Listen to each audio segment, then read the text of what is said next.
Good morning. Today is August the 3rd of 2022, and the current time is 9 a.m.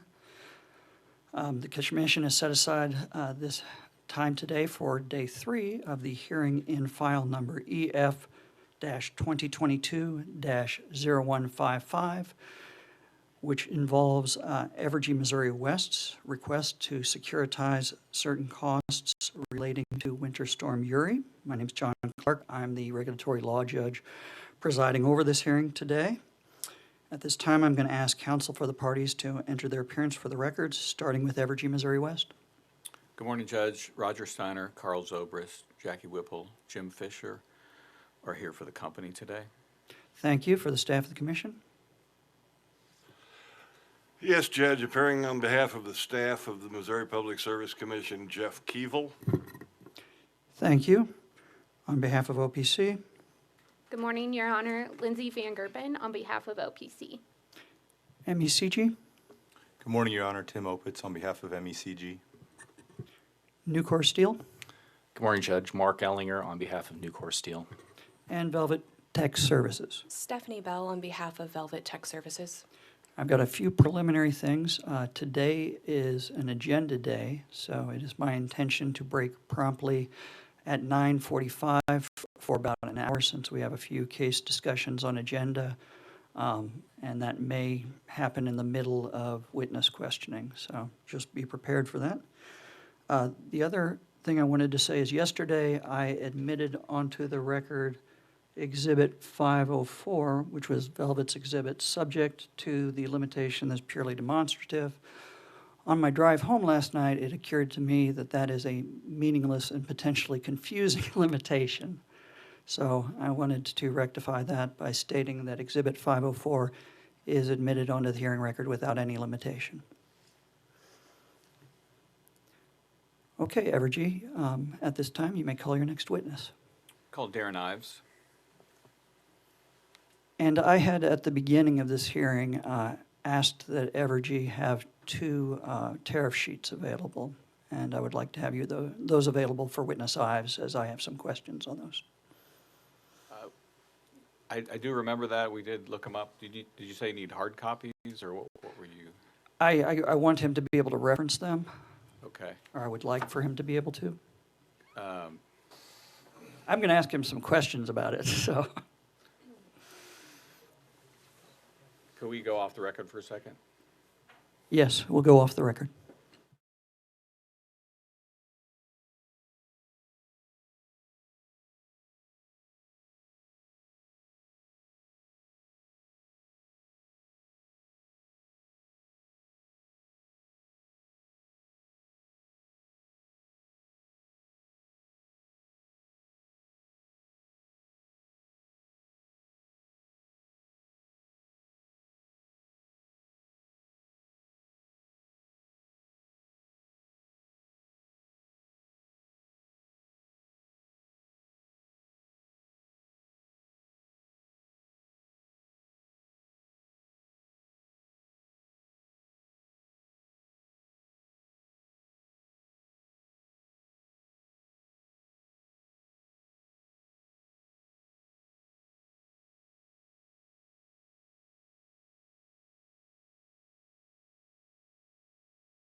Would you raise your right hand to be sworn? Do you solemnly swear or affirm that the testimony you're about to give at this evidentiary hearing is the truth? I do. Please be seated. Evergy, you may inquire. Please give your name for the record. My name is Darren Ives. Mr. Ives, where do you work and what is your position there? I work for Evergy in Kansas City, Missouri, and my position is Vice President of Regulatory Affairs. Thank you. Did you cause to be filed in this case surrebuttal testimony? Mr. Evergy, I don't believe your is on. Mr. Evergy is Can you hear me now? Very nicely done. Yes, I can, Mr. All Steiner. right, let's start over. Mr. Ives, did you cause to be filed, in this case, direct testimony, which has been pre-marked as Exhibit 8? Yes, I did. Did you also cause to be filed surrebuttal testimony, which has been pre-marked as Exhibit 9? Yes, Do you have any corrections or additions to that testimony? not that I'm aware of. If I were to ask you the questions contained in Exhibit 8 and Exhibit 9, would your answers be substantially the same? Yes, they would. Are the answers contained in Exhibit 9 true and correct to the best of your knowledge, information, and belief? Yes, they are. Your Honor, I would move for the admission of Exhibits 8 and 9 into the record and tender this witness for cross-examination. Objections to the admission of Exhibit 8 and 9 onto the hearing record? Exhibits 8 and 9 will be admitted onto the hearing record.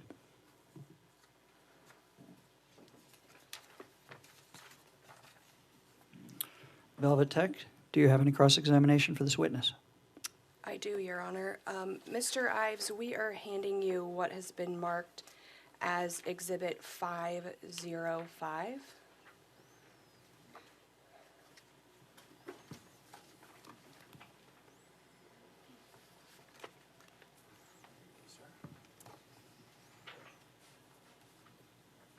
Mr. Ives, did you cause to be prepared direct testimony in case number EF-2022-0061?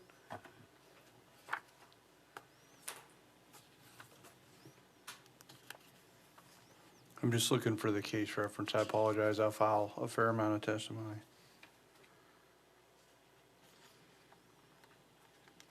Yes, I did.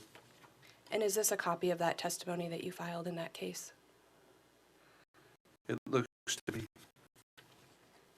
At this time, Your Honor, we would offer Exhibit 505. Any objections to the admission of Exhibit 505 onto the hearing record? Exhibit 505 is admitted onto the hearing record. No further questions, Your Honor.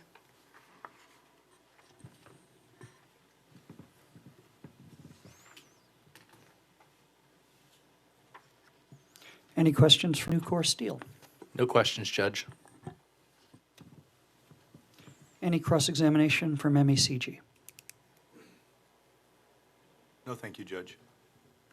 Any cross-examination from the Commission staff? Very briefly, Judge, Mr. Ives, is Velvet Tech a current customer of Evergy Missouri West? Not at this time. In case number EO 2022-0061, when was it represented that Velvet Tech would become a customer of Evergy Missouri under the MKT tariff, approximately? I don't remember exactly, but I want to say it was in the time frame of 2025 under the MKT tariff. Okay. Do you know, does Evergy Missouri West currently have any customers with an 85% load factor?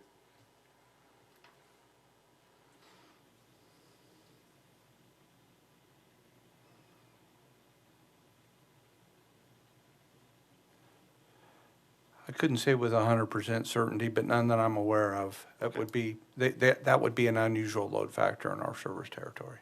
Thank you. No further questions. Any cross-examination from the Office of the Public Counsel? No, thank you, Your Honor. Do any commissioners have questions? No questions at this time, Judge. Thank you, Commissioner Holzman. I have some questions for you, Mr. Ives. Now, in your surrebuttal, in one of the footnotes, you cite to Evergy West's 2017 IRP annual update. Would Evergy be willing to provide that as an exhibit? Sure. I mean, it's in the commission's records, so absolutely. Now, what did the annual updates and triennial IRP reports after 2017 determine to be the best case scenario for Evergy, Missouri West? In regards to, I mean, it's a full 20-year plan for, generation supply plan for customers, so there are a lot of variables. If you have helpful to narrow if you have a specific, and from a I guess the way I would answer it from a preferred perspective, starting in 2017 is the year that Sibley 3 was identified as being a preferred retirement choice by the end of 2018. It also showed through in the 2018 plan. And then, of course, in 2018, we actually physically retired Sibley 3. So that was really the change with 17 and 18. Starting in 2012, I think it was, we began to identify Sibley 1 and 2 as retirement candidates, and in that roughly same time frame. Are those the only major changes between the 2017 update and are those the only changes in the annual update? I wouldn't be able to say that. There would be a number of input changes that would have been the most significant change in 2017 was the move of the retirement of Sibley 3 into the preferred plan in the earlier time frame. Okay, I'm going to rephrase that. I think you got to exactly what I wanted, but I just want to be sure I have the question right, which is between 2017 and 2018, what were the significant changes in Evergy, Missouri West IRP?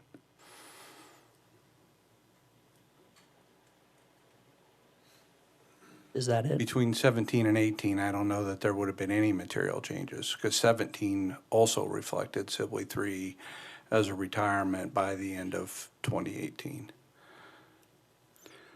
Okay, are you familiar with Commission Case ER-2022-0025, which is an Evergy, Missouri West, or Evergy Metro FAC? I would be generally familiar. I'm not as active in the FAC filings. That was the case where Evergy, Missouri Metro had requested to exclude extraordinary revenues. Yes.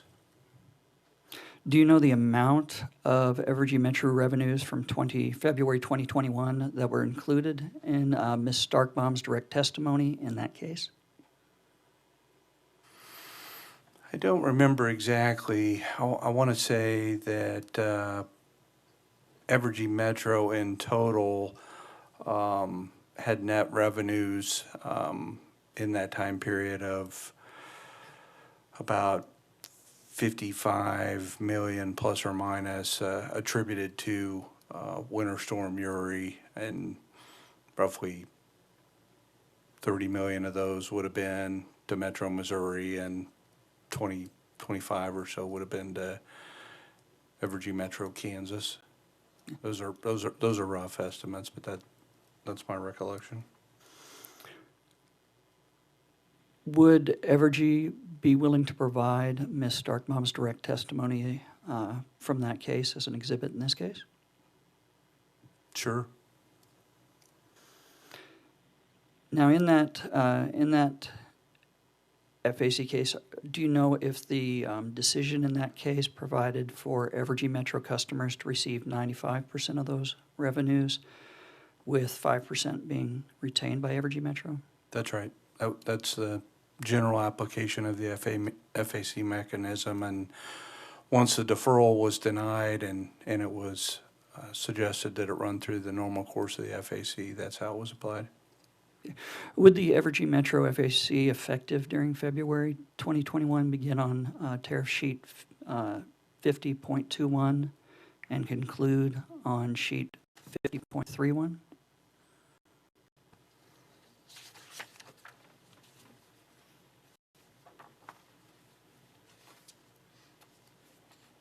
You would have got a very simple answer from Mr. Lutz on this. It may take me a little bit longer.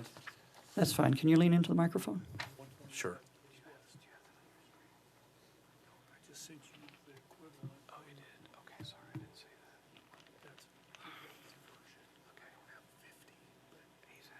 I'm sorry, you said 50.21.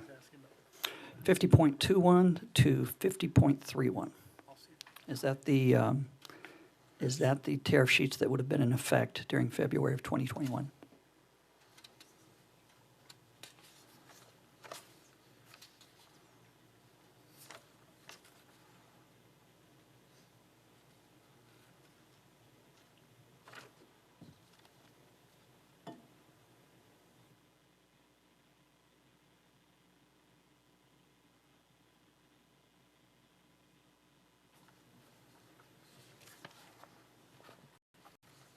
I believe that's correct, So to the best of your knowledge, that's to the correct. best of my knowledge.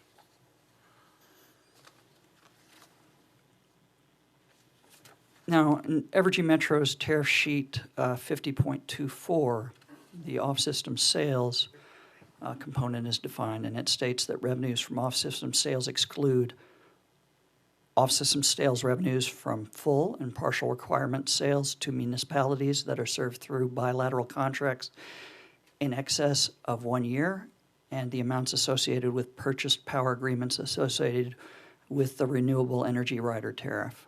Are there any other off-system sales revenues that are excluded from the FAC? None other than are identified in the tariff, to the best of my knowledge.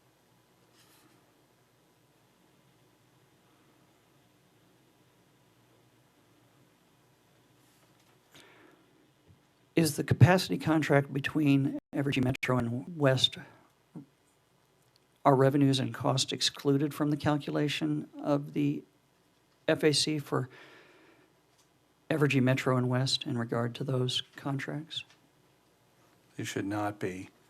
The cost should be reflected for Evergy West, and the revenue should be reflected for Evergy Metro through the tariffs.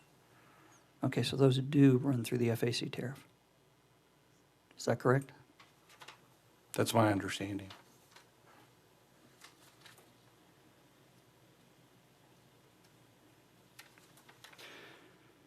How are the prices set in off-system full and partial requirement sales bilateral contracts between Evergy Metro and municipalities? Well, if they're bilateral contracts, they'd be negotiated prices with the counterparty, which could be market-based pricing for energy and a negotiated price for capacity. Since the adoption of the integrated marketplace in SPP in 2014, many of the contracts now run on market prices as opposed to kind of a fully negotiated bilateral arrangement. Say that last part again about you said fully negotiated bilateral arrangement? Yeah, and in days when there wasn't an energy market, an SPP that was as active as the integrated marketplace that began in 2014, often you would just have a full arm's length negotiation with a third party or a counterparty to sell or purchase energy. You'd negotiate price as well. Oftentimes, the arrangements in the integrated marketplace refer to the market price, the market clearing price at the node that you're transacting at.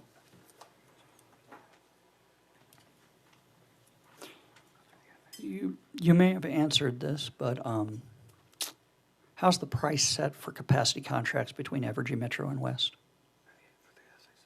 Between Metro and West, we run an RFP process for request for proposal process for capacity for West.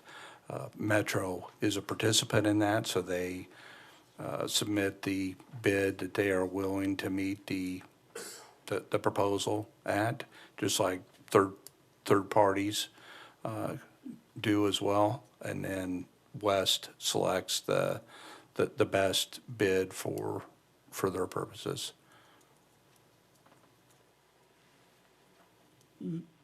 Whenever G West purchases power through the SPP, is the price based on the market price for energy in real time?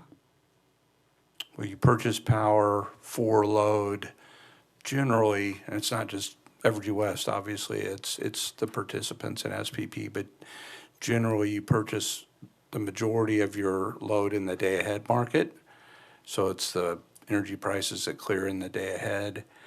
And then to the extent that you don't have the power necessary when you get to real time, you would pick up an incremental piece of energy at the real time prices.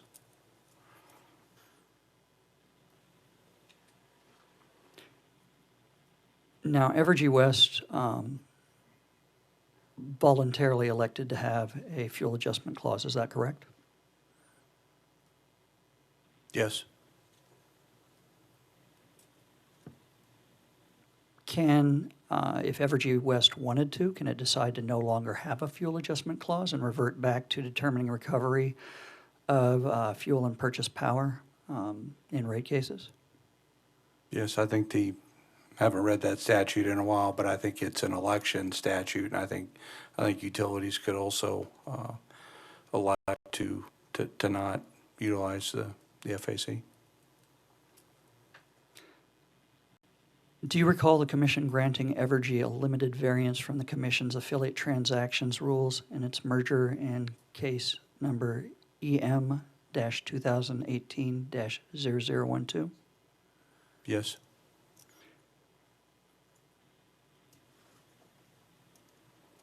In that case, the commission's report and order cited to your direct testimony, which stated, unless a variance is granted by the commission, the applicant's 3 regulated utility affiliates would be prevented from exchanging goods and services at cost post-merger and achieving savings that will ultimately benefit customers of those utilities. Does that sound correct? That does sound correct. That would be referring to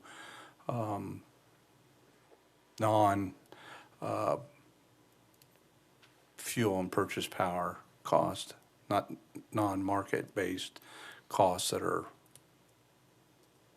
price set and regulated. Now that variance granted doesn't apply to sale of energy between Evergy Metro and Evergy West. Is that correct? That's correct.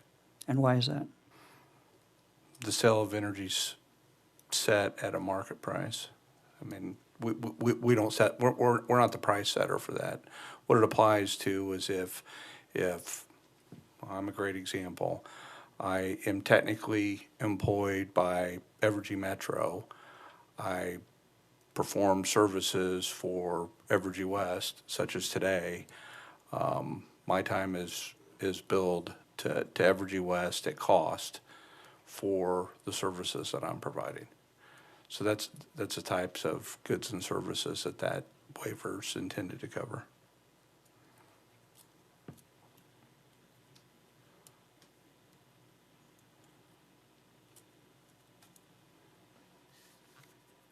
Now, Evergy Metro and West sell energy into the SPP and earn a market-based price on those sales. Is that correct?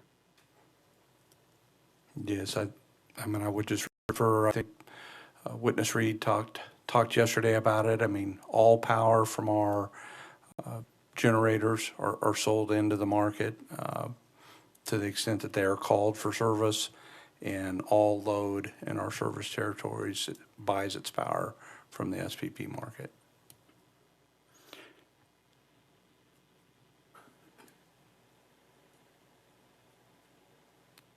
And maybe I'm just a touch confused here. So are there direct sales of energy between Evergy Metro and West, or are those all done through the SPP market? They're all done through the SPP market. West buys all of its power from the SPP at the load node that it's taking it from, and it sells all its power to the load where the supply comes onto the SPP system. Same as Metro.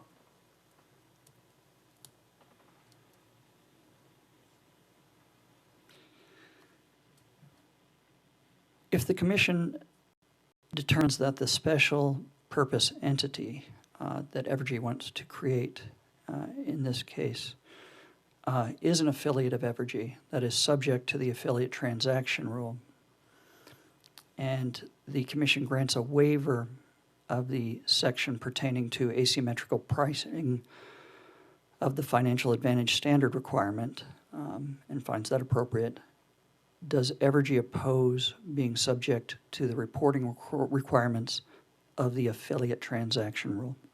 No, I think I clarified in my rebuttal testimony that we had seen that position from staff witness Bolin and would accept that position if the commission ordered that.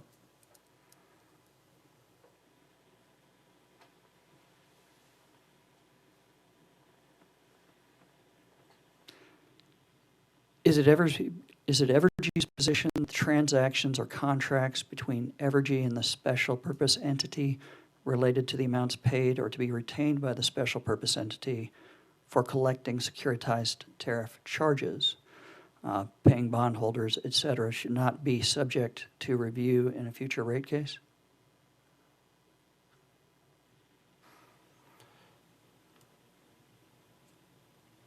So I guess they could be subject to review. This is a unique transaction where, once a financing order is issued by the commission, if it is, and the IAL process is completed and bonds are placed to market, then there's my understanding of the statute and the process is there are really no modifications to be made to the amounts that are to be recovered from customers. That's set and non-bypassable, and it is what it is. So I guess the contracts would be reviewed at that point, but I'm not sure what the result will be. Okay, to kind of shorten that, so do you or do you not believe those will be reviewable in a future rate case by the commission?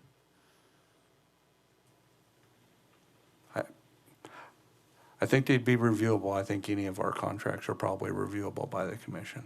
I would just caution that there are very specific requirements around the ability to not come back and collaterally attack amounts that have been set as securitized bond costs and have been executed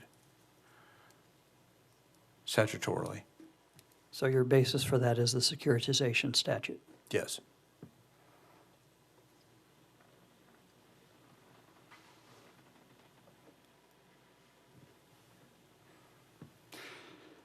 Does Evergy Metro enter into any bilateral requirement service or long-term service agreements to sell energy to other electric utilities?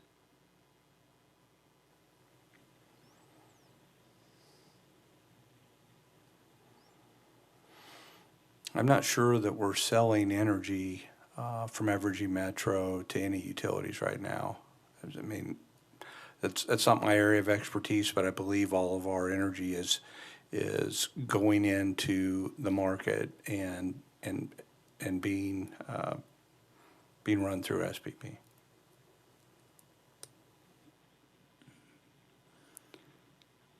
Your counsel or Evergy's counsel in opening suggested that Evergy West would still support recovery of the full 100% of extraordinary costs,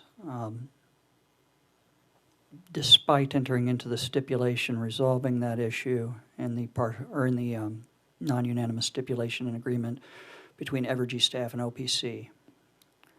And those parties support applying the 95-5 sharing mechanism that is present in the FAC. What's your rationale for supporting 100% recovery of those extraordinary costs? Yeah, so maybe a clarifying point, just to make sure we're starting on the same page. We did enter a settlement. We have resolved that issue with the parties that are on that settlement, and removed, for settlement purposes, the 95.5 issue from being contested in this case. So I guess your question, similar to the start, would be, if there were no settlement and we were advocating our position today, what would that be? I agree. We would suggest that 100% recovery is appropriate. There are a couple reasons for that.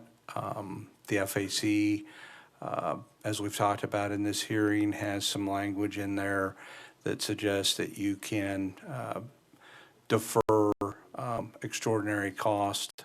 We believe those costs apply under that piece of that, I think it's maybe the rule or the tariff for the FAC, but I think that applies. We believe that the extraordinary criteria that would be addressed if you were pursuing the customary treatment under an AO would suggest that you would move 100% of the cost. And then when you get to securitization, the last step of where we're at today, we don't believe that there's any limitation on the definition of qualified extraordinary cost that would suggest that some sort of sharing mechanism would apply. It's a long answer, but the last thing I would say is it's always been my belief that the view on the 95.5 has been that having that mechanism and 5% at risk for a company is an incentive to take all steps to benefit customers with your procurement practices in the fuel and purchase power area. And I don't think that that's an incentive at all when you're in the type of extraordinary event that we had with Winter Storm Uri. There was nothing that we would have done differently in order to keep the power on for customers when it was below zero. You indicated your belief that in an accounting authority order, 100% of those costs would be removed. If that were the case, that does not necessarily guarantee recovery of 100% of those costs. Is that correct? I agree with that. I also don't think there's any history or foundation of a hardline application of a 95.5 sharing mechanism to AOs. I mean, there have been differences between deferrals and recoveries and a number of things, but nothing because parties are applying an incentive-based sharing mechanism. But you would agree that if an AAO were granted and 100% of the costs were moved to a rate case, that the commission could determine in that rate case that only 95% of those costs could be recovered? I agree. They could determine none of them to be recovered.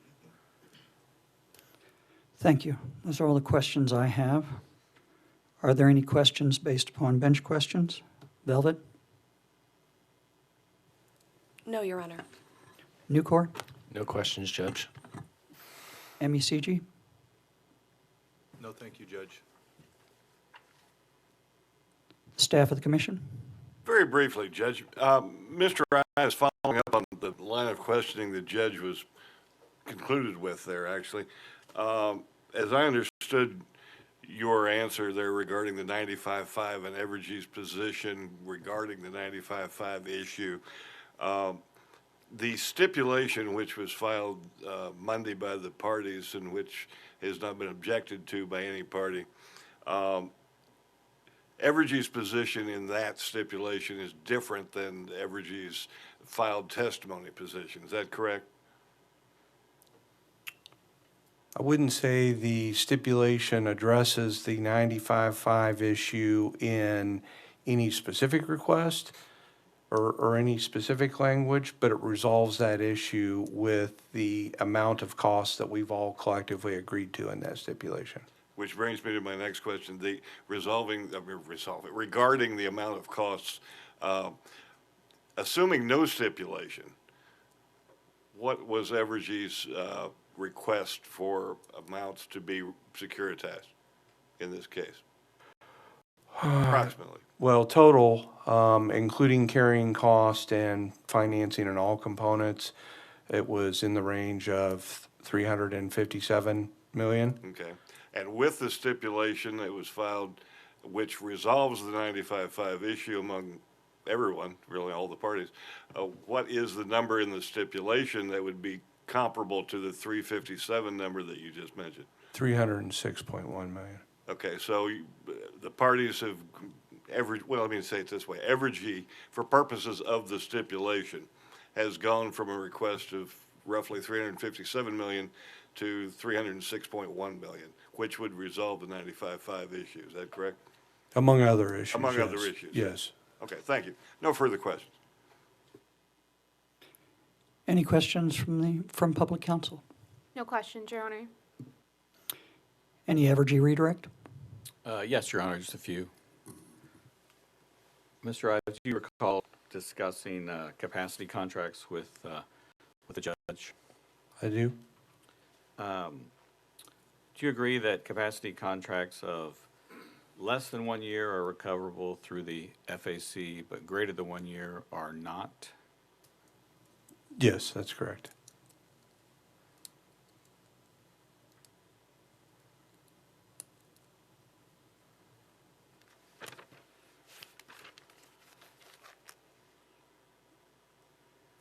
And you also had some discussion with him about contracts between Evergy and other entities regarding, those would be wholesale sales of energy. Do you recall that?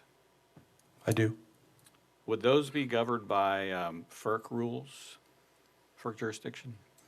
They would at the wholesale level, and I was trying to remember when I was talking to the judge, and I couldn't find the spot in my mind, but I think there was language in the merger document that the judge talked about that also talked about how wholesale transactions would be treated from an affiliate basis. Okay.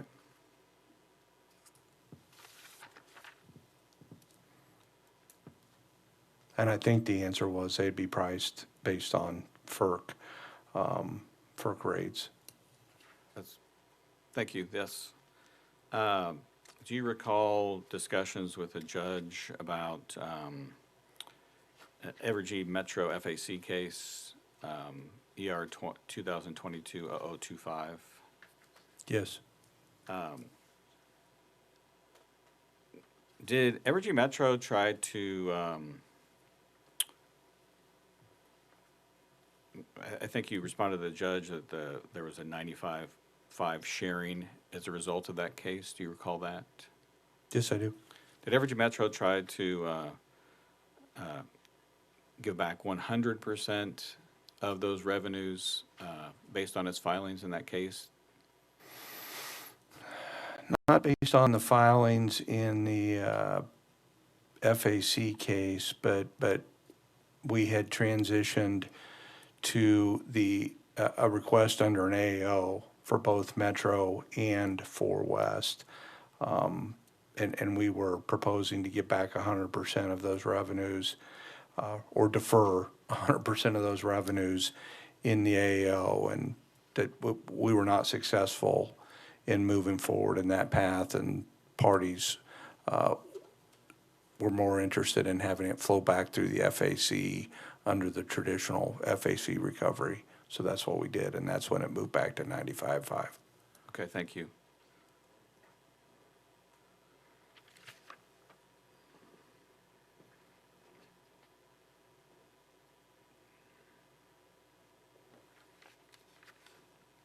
Would you give me a moment? Please, go ahead.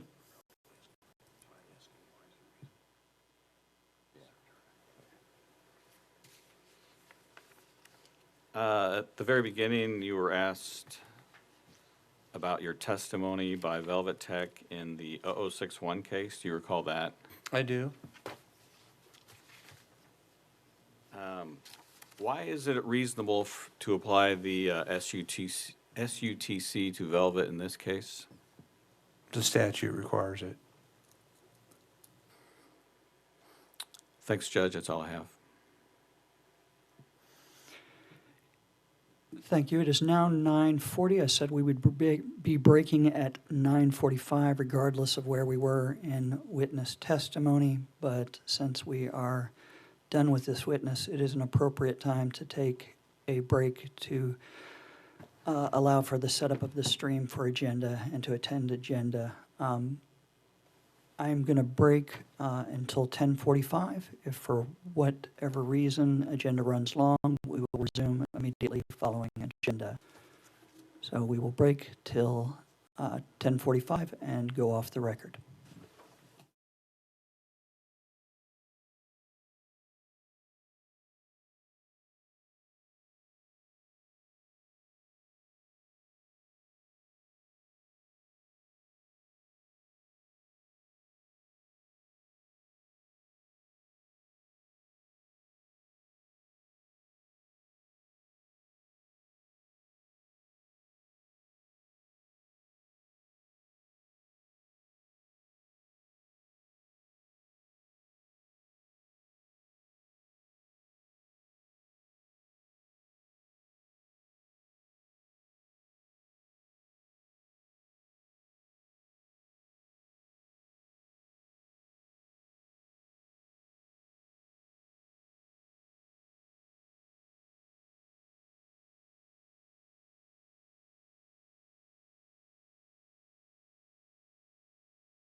Now, we just finished Evergy's witness, Ives. Evergy, you don't have any more witnesses, that's correct? That's correct, Judge. Okay, then we will start with staff's witnesses. Staff, you may call your first witness. Staff would call Jay Lubert to the stand, Judge. Well, we'd call him, but he wouldn't be here, so. He's on his way, I assume. Yes.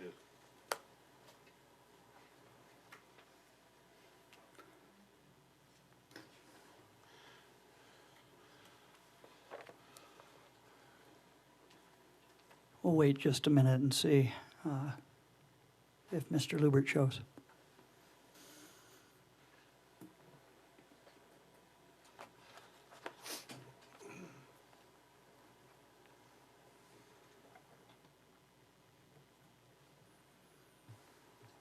Let's go off the record until then.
Would you raise your right hand to be sworn?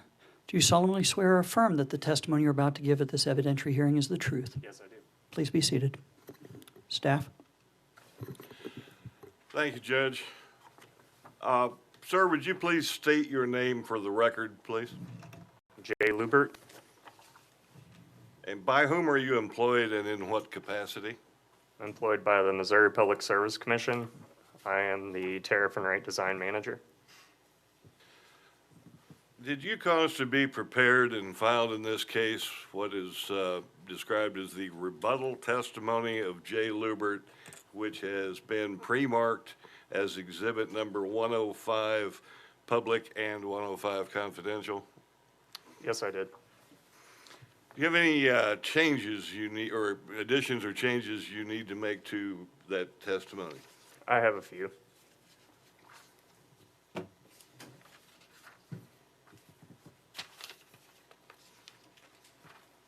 On page 3, line 8, the dollar value should read 1,231,553. Read it again, please, sir. 1,231,553.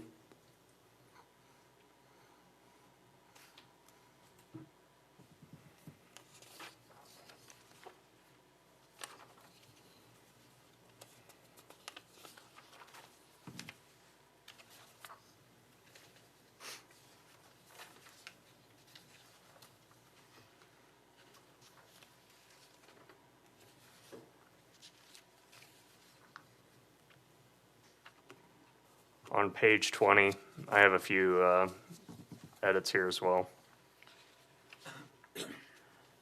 Line 1, it begins with the 25% deviation for, after the word for, the word a should be included. And the words envisioned by paragraph 70 of the stipulation should be stricken. So we read a 4-hour threshold. Based on various set points. And then on line 2, the words as well as the cost impacts based upon those set points should also be stricken.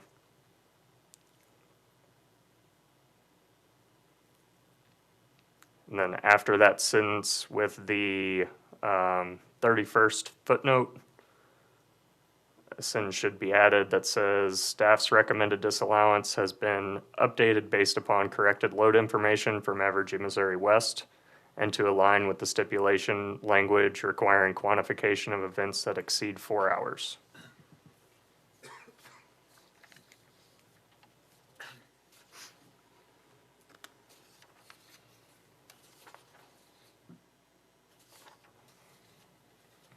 And on page 30, the same correction as the first one.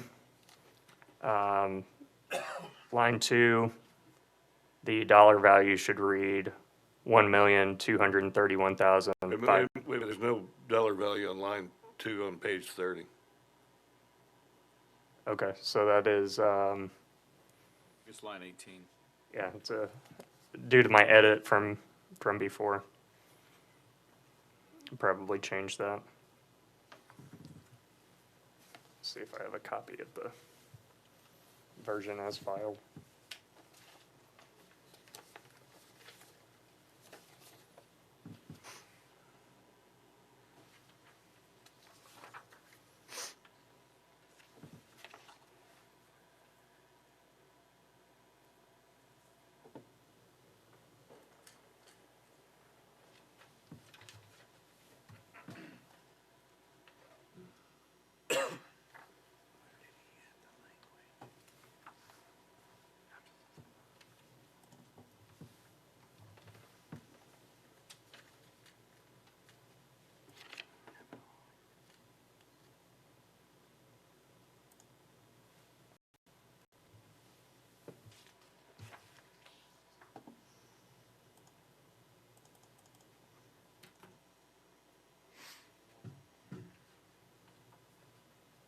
Would you like me to hand you a copy of the as-filed version? I think I've got it pulled up here from EFS. So on this version, it's line 18. And that dollar value should read $1,231,553. That's the same as your initial correction, correct? It is. Okay.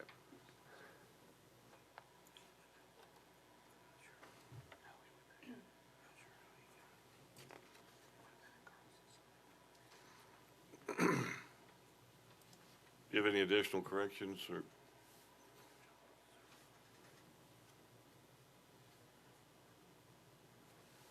Give me just a moment.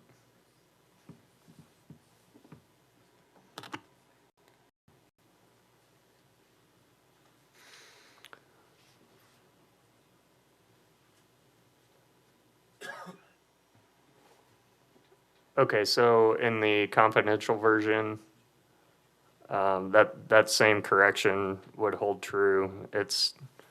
That portion is held confidential, but the number shouldn't be. That is page 29. I'm guessing line 17. Oh, yes, there it is, line 17. So that dollar value should read $1,231,553. And I believe that's all of the corrections that I have.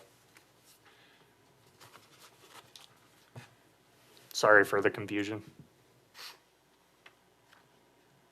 To the best of your knowledge, the staff statement of position, did that reflect your corrected numbers? Yes. As you've corrected them here today? Yes. Okay. Well, with those corrections, Mr. Lubert, if I were to ask you the questions contained in your testimonies, Exhibit 105C and 105P, would your answers be the same as contained therein? Yes. And are those answers true and correct to the best of your information, knowledge, and belief? Yes. Judge, with that, I would offer Exhibit 105C and 105P into the record. Any objections to the admission of Exhibits 105 and 105C onto the hearing record? Exhibits 105 and 105C are admitted onto the hearing record.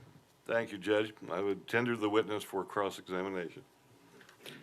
Any cross-examination by Velvet? No, Your Honor.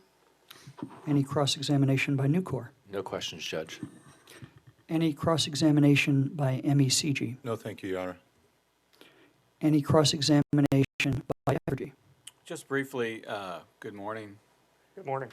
I know this issue is part of the settlement, but you made some corrections, and I just wanted to get clear. Were those corrections based on information the company provided to you, either through Lutz or Carlson's rebuttal filed in this case? So those corrections were two-part. The first was updating load information with information that was corrected by the company. And then the other was to align with the requirement that those, let me get the exact wording there, but that the events exceed 4 hours. Okay, that was in Mr. Carlson's testimony? Or He discussed it, yes. yeah, okay. That's all I have, Judge. Thanks. Any questions from the Office of the Public Counsel? No questions, Your Honor. Any questions from commissioners? Hearing none, I have a few questions. Okay. Mr. Lubert, have you read the rebuttal testimony of Public Counsel's witness, Lena Mantle, in this case? I have read it. It's been a while, so I haven't. I can't recall it from memory. I'll put it that way, and I don't have it in front of me.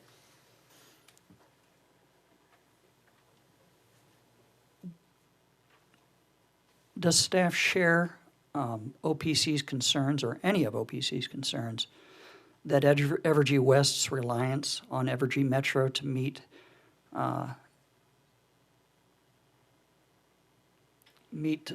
SPP capacity requirements?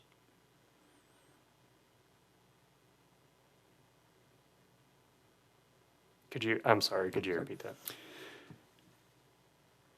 Does staff share OPC's concern regarding Evergy West's reliance on Evergy Metro to meet its SPP capacity requirements?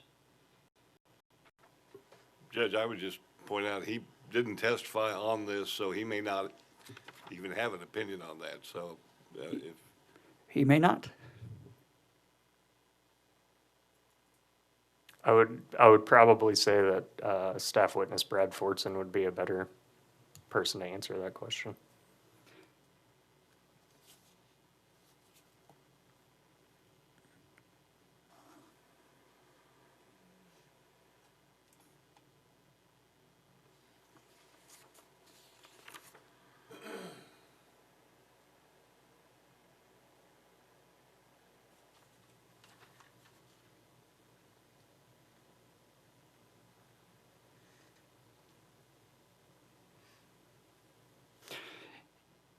If an SPP member's customer load exceeds a generation on a given day, is that additional load purchased at market prices for that day from the SPP? Or is that a question that's also better for Mr. Fortson?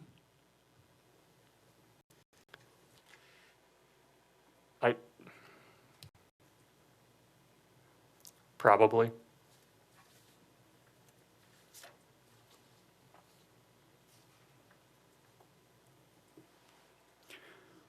Okay, I have no further questions. Any recross from Velvet?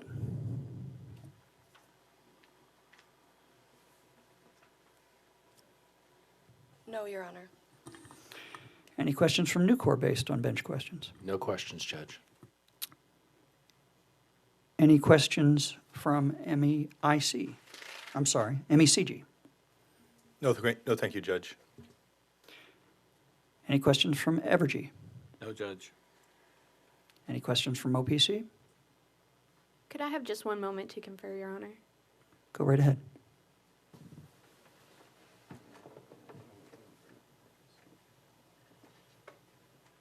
No questions, Your Honor. Any redirect from staff? No, Judge. Mr. Lubert, you may step down. Thank you.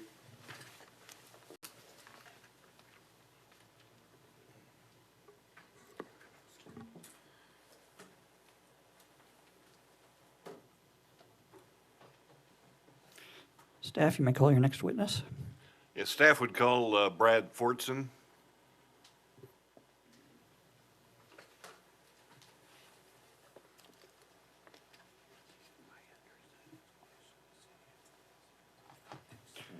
Would you raise your right hand to be sworn? Do you swear or affirm that the testimony you're about to give at this evidentiary hearing is the truth? I do. Please be seated. Staff? Thank you, Judge. Sir, could you state your name for the record? Brad J. Fortson, By whom are you employed and in what capacity? by the Missouri Public Service Commission as a regulatory compliance manager. Are you the same Brad Fortson who has caused to be filed in this case the surrebuttal testimony of, excuse me, let me back up. I guess I should start with rebuttal. Rebuttal testimony of Brad J. Fortson, which has been pre-marked as Exhibits 102 Public and 102 Confidential, as well as surrebuttal testimony of Brad Fortson, which has been pre-marked as Exhibit 103. Yes.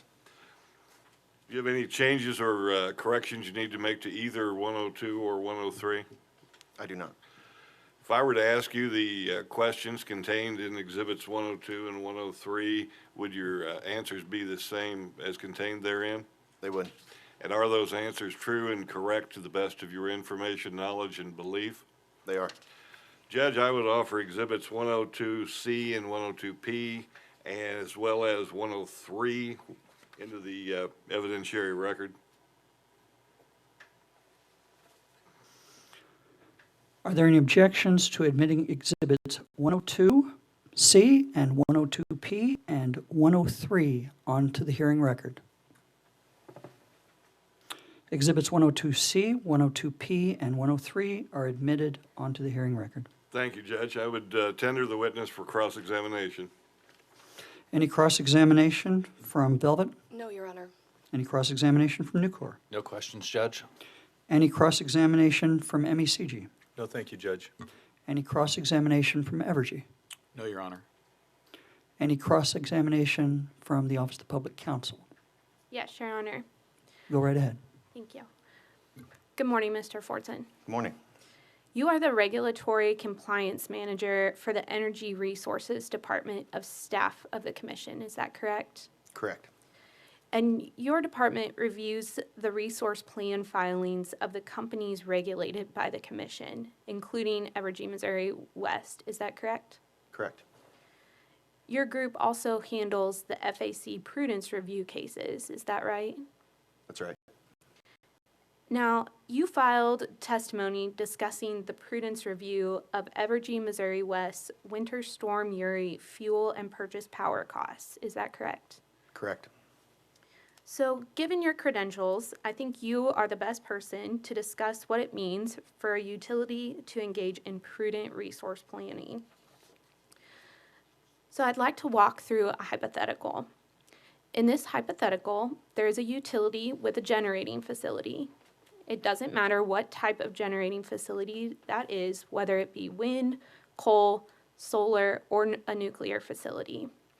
But for the purposes of this hypothetical, let's say that it's nuclear. Do you follow me there? I think so. For the purposes of this hypothetical, we will say that it is a nuclear power plant that generates 1,000 megawatt hours of energy. Let's also assume that this utility serves customers who need 1,000 megawatt hours of energy. Do you still follow me? I think so. To keep this simple, assume that it's a constant load. So finally, let's assume that this utility is a member of SPP. Did you get all that? I believe so. So this utility generates 1,000 megawatt hours, sells that energy into the SPP, buys 1,000 megawatt hours back from the SPP, and provides that energy to its customers. At a high level, that's how the SPP works. Is that correct? I think that's fair.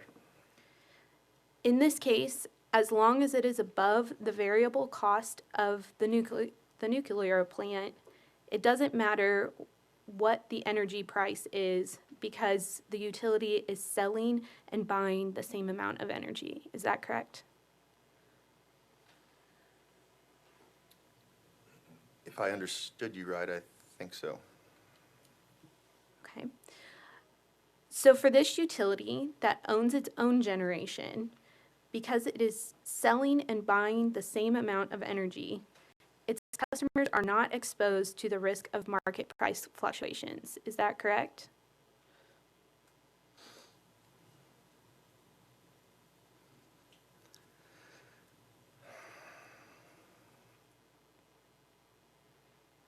I feel like that's very simplified. For this hypothetical, sure. I think you're gonna need to speak more Sorry. into the mic.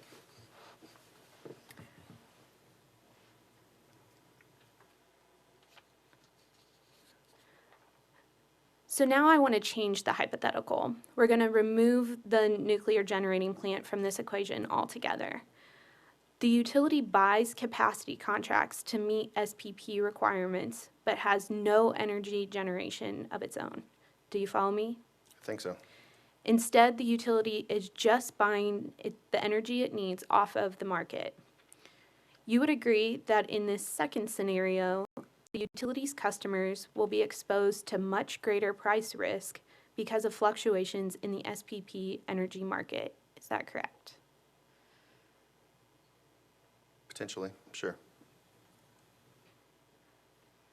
So based on this analogy that we just walked through together, you would agree that the more a utility has to rely on the market, the more price risk its customers have to bear.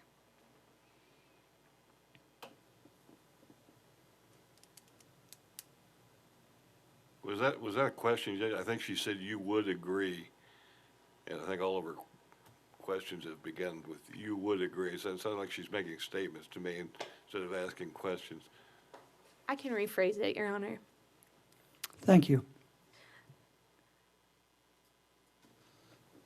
So, Mr. Fortson, based on this analogy that we just walked through, the two hypotheticals, the more a utility has to rely on the market, the more price risk its customers have to bear. Would you agree with me on that statement? I feel like there's a lot that plays into that, but in general, yes. And again, just at a very high level, that applies whether or not an extreme event occurs. Is that correct? Sure.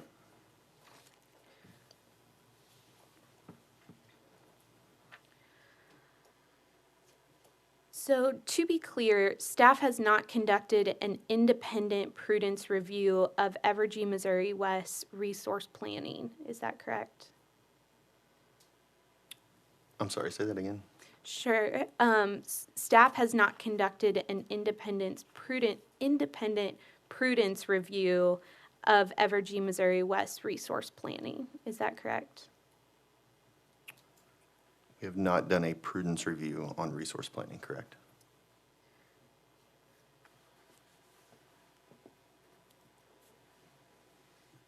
So just a few last questions, Mr. Fortson. Evergy Missouri West relies more heavily on the SPP market for energy than Evergy Metro. Is that correct? I believe that's correct. Similarly, Evergy Missouri West relies more heavily on the SPP market for energy than Liberty does. Is that correct? I believe that's correct. And finally, again, similarly, Evergy Missouri West relies more heavily on the market for energy than Ameren Missouri. Is that correct? I believe that's correct. And could I have just one moment to confer, Your Honor? Yes.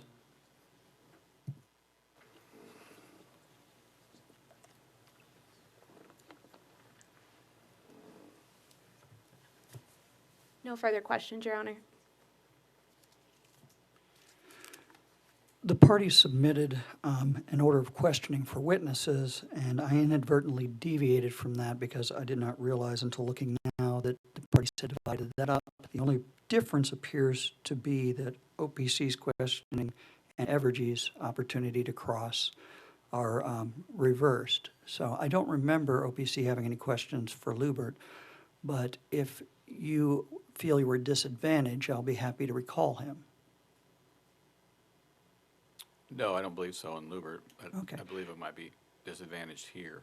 And that's what I was getting to. It's your opportunity to question now. Thanks.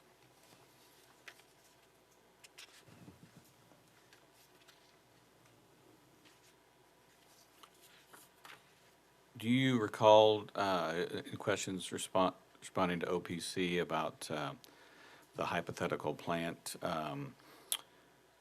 Isn't it true that pricing in SPP is different for load than it is for generation? Yes. So there is no relationship between load and generation regarding SPP pricing, is that correct?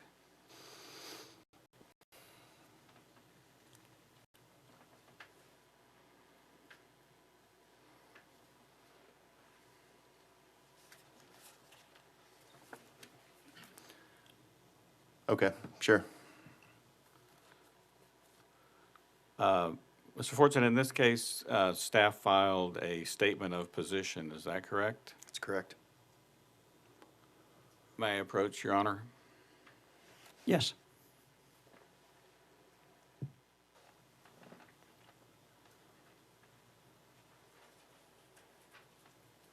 handing you staff, or excuse me, yes, staff's statement of position. Would you read G and the response? Sure. G states, Your Honor, I'd like to object. What's your objection? The statement of position speaks for itself. The statement of position's not in evidence, so I'm going to overrule the objection. so G states, should EMW's recovery through securitized bonds reflect a disallowance based on EMW's resource planning? The response is, staff does not recommend a disallowance based on Evergy's resource planning.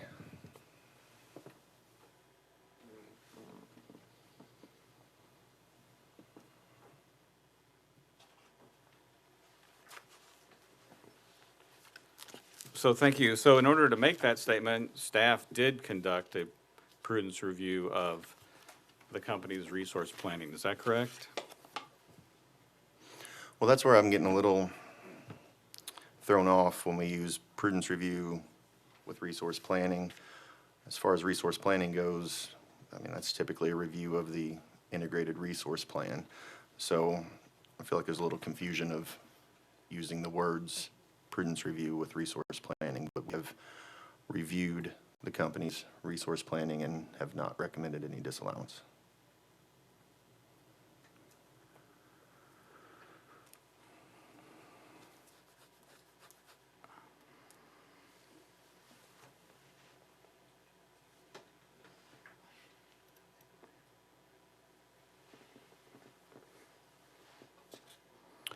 That's all I have. Thank you.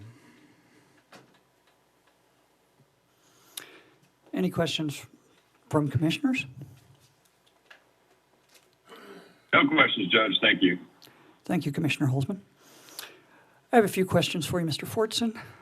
In your rebuttal testimony, you posed the question, is the proposed disallowance based on imprudent fuel and purchase power costs? And then you answer that question, no, staff's review of the company's fuel and purchase power cost did not result in a proposed disallowance of those specific costs. Did staff review the fuel and purchase power costs associated with Winter Storm Uri for prudence disallowances in this securitization case? We did. And what did you determine? Based off the costs that the Energy Resources Department reviewed, we did not make any recommended disallowance based off imprudency.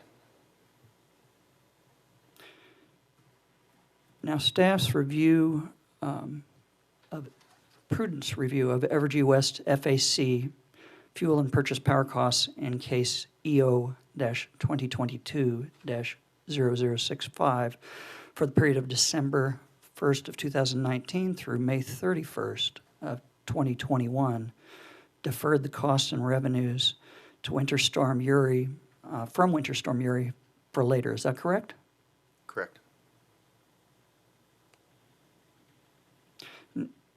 Staff's recommendation in Evergy West's accounting authority order application, which is EU-2021-0283, stated that the amount of recovery for Winter Storm Uri costs and revenues would be determined in a future rate case. Is that correct? I'm not as familiar with that case, but I believe that is correct.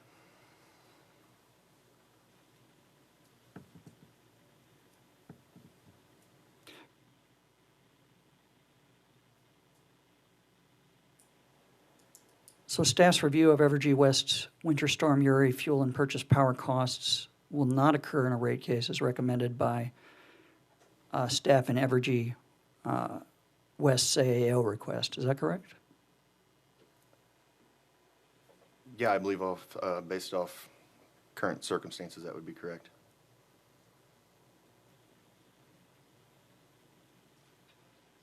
Now, staff has proposed applying a 95-5 sharing mechanism to the fuel and purchase power costs. Would you explain why staff supports using that mechanism? Sure. So these are, I mean, like you mentioned, these are fuel and purchase power costs. You know, when they run through the FAC as they are required to do when a company has an approved FAC, there is a sharing mechanism that has been applied and approved by the commission. I believe Evergy West FAC goes back as far as 2007. And the 95-5 sharing mechanism was approved by the commission at that time to be an appropriate mechanism to provide an incentive to the company to keep their fuel and purchase power costs as low as reasonably possible. So it seems more to me, our staff in this case, that it's more of a policy issue that historically fuel and purchase power costs have had a 95-5 sharing mechanism, and staff believes that's the appropriate sharing mechanism for fuel and purchase power costs in this case.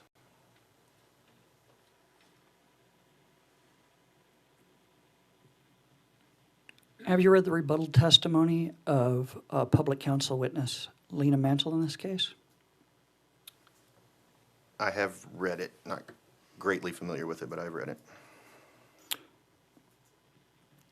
Does staff share any of OPC's concerns with Evergy West's reliance on Evergy Metro to meet its Southwest Power Pool capacity requirements?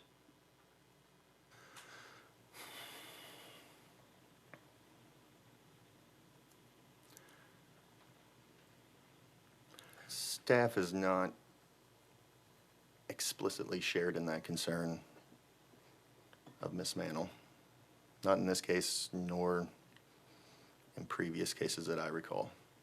Why is that?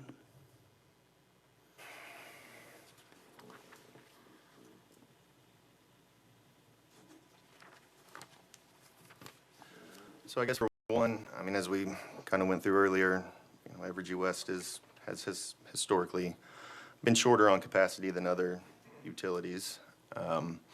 So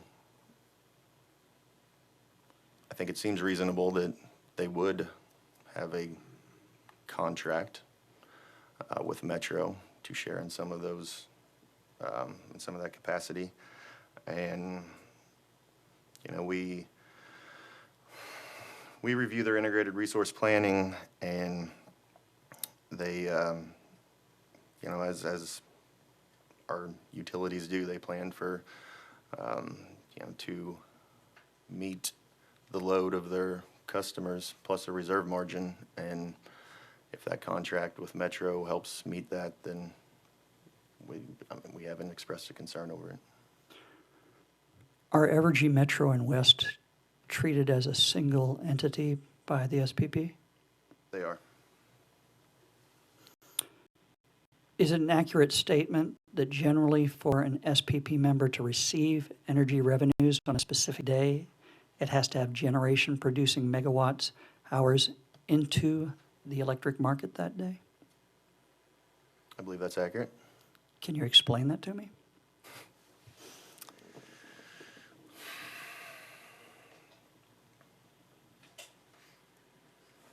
I don't know that I can, other than just, I guess, the simplified, you know, in order to receive, you must provide, I suppose. If an SPP member customer load exceeds its generation on a given day, then the additional load will be purchased at the market price for that day. Is that correct? I believe so. Do you know why that is? Again, I feel like I'm oversimplifying it, but if they have, you know, generated more than they need and it's out in the market, then whatever that market price is at that load, it could and likely would be purchased at that market price. Thank you.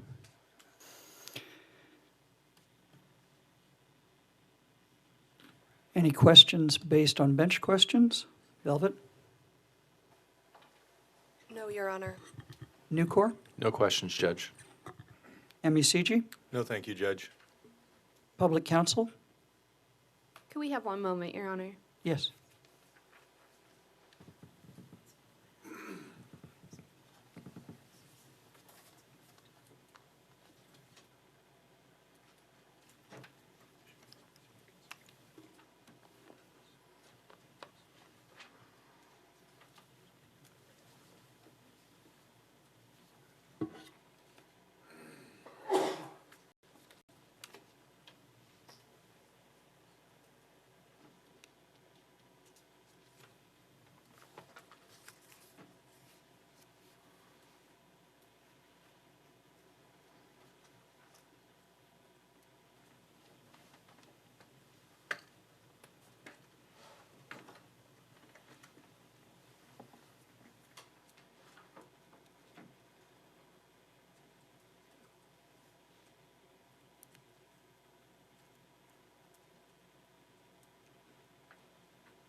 We do have a few questions, Your Honor.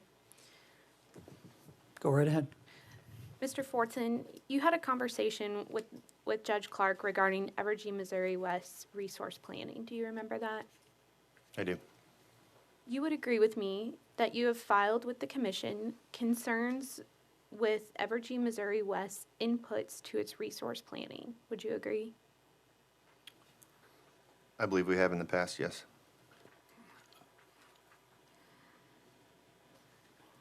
I'm going to object. I don't recall the judge asking questions about their IRP, about the company's IRP filings. OPC, respond.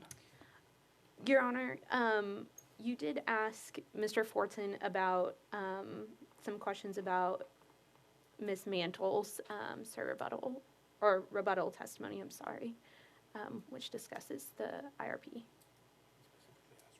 That's pretty broad, Judge. I think Mr. And Fortson has testimony regarding staff's review of the prudence of Evergy during the winter storm year, the prudence of the costs incurred by Evergy during Winter Storm Uri. But to say that because he said he read Ms. Mantle's testimony in response to one of your questions and then bootstrap that into submitting some staff recommendation from a previous IRP case is, I think, going too far afield. Your Honor, I wasn't quite finished. You did ask Mr. Fortson whether staff shared in Ms. Mantle's concerns regarding the IRP. I think it was, did you share in her concerns about, expressed in her testimony? Hold on just a moment. I'm sorry.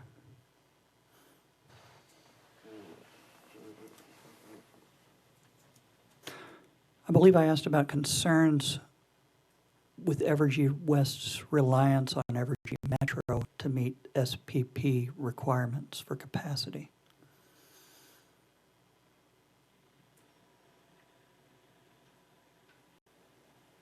Okay. That objection will be sustained. No further questions, Your Honor. Any questions based upon bench questions from Evergy? Yes, I'm going to try one. Mr. Fortson, I think you were asked by the judge about staff's recommendation in the latest West FAC case, and you said that the Uri costs will be recovered in a future rate case. Do you recall that? I'm sorry, that was an AAO case, not an FAC case. That the AAO recommended recovery in a future rate case? That's what you said staff's recommendation was, if I recall correctly. Yeah, I believe I also said I wasn't as familiar with that case, but being an AAO case, I was thinking that was what the recommendation was. Okay. Do you recall if that recommendation also said that the recovery it could be in the context of a future general rate case or in a case requesting securitization of the costs? Subject check, that sounds right. Okay. I think that's all I have. Thank you. Any staff redirect? Very briefly, Judge, working backward here, I suppose, Mr. Fortson, the judge asked you several questions regarding the 95-5 sharing mechanism and your recommendation in this case related to that. And I believe he said, why do you believe, why are you recommending in this case what you're recommending in this case, absent the stipulation which the parties have filed? If I could refer you to page 13 of your rebuttal testimony. Okay. Beginning on line 4 and then running through line 19. Do you address their staff's concerns regarding if the 95-5 sharing mechanism was not applied in this case, what staff's concerns are about that? Sure, yeah, that is where I express some of that concern. Namely, I call out what I would call a perverse incentive if 100% is allowed through this case, in that you take that incentive away from the company to keep its fuel and purchase power costs low, that incentive that the commission has time and time again deemed appropriate and reasonable. There's no reason, there would potentially be no reason for the company to keep its fuel and purchase power costs as low, or try to keep it as low if they don't have, for no use of a better term, skin in the game. And the 95.5 puts that skin in the game for the company. Okay. Could there be any unintended consequences of abandoning the 95.5 sharing mechanism? Sure. I feel like it, I won't say set a precedent, could set a precedent, and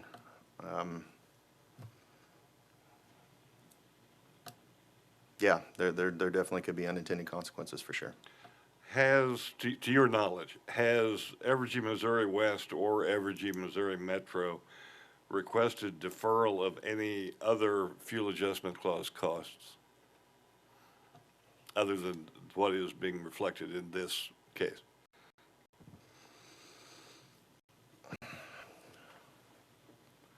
Prior to, or currently, I mean, in other cases? so there is currently an FAC filing, FAR filing, fuel adjustment rate filing, that certain costs were requested and to be deferred. And if the 95.5 mechanism were to be abandoned and those costs were to be deferred, would that mean more cost to ratepayers? Yes. I mentioned, I think there in one of my questions, I said absent the stipulation that has been filed. Are you aware that the parties, staff, Evergy, and Public Counsel have filed a stipulation which has not been objected to by the other interveners in the case? In this case, are you aware of that generally? Yes, and it was my intention to sort of caveat this whole discussion with that, but yes, that is the case. And under the terms of that stipulation, if that stipulation and agreement is approved by the commission, would that resolve the 95.5 sharing issue that you address in your testimony? It would. Okay. Ms. Van Gerpen early on was asking you hypotheticals about if a company owned 1,000 megawatt generating unit and sold 1,000 megawatts into SPP and bought 1,000 megawatts out of SPP. I believe she indicated or asked you, would there be any risk on the company in such a situation? And then she gave you a hypothetical involving where the company didn't own any generation, but they were still buying from SPP, and it said, ask you, I believe, if there would be more risk on the company in such a situation. Do you remember those questions, or that line of questioning generally? Generally, yes. I believe you said in response to the second question about whether there would be more risk, that, quote, to quote you, a lot plays into that. What did you mean by that? A lot plays into that. So I feel like the hypothetical, I mean, it was oversimplified, and I'm sure intentionally so, but there's, you know, when it comes to planning, the market, that's just a number of things that could play into that, you know, nothing within this context is typically that simple. I mean, theoretically, a company could, if they're buying all their power from SPP, that could be cheaper than generating it themselves. Is that correct? Sure.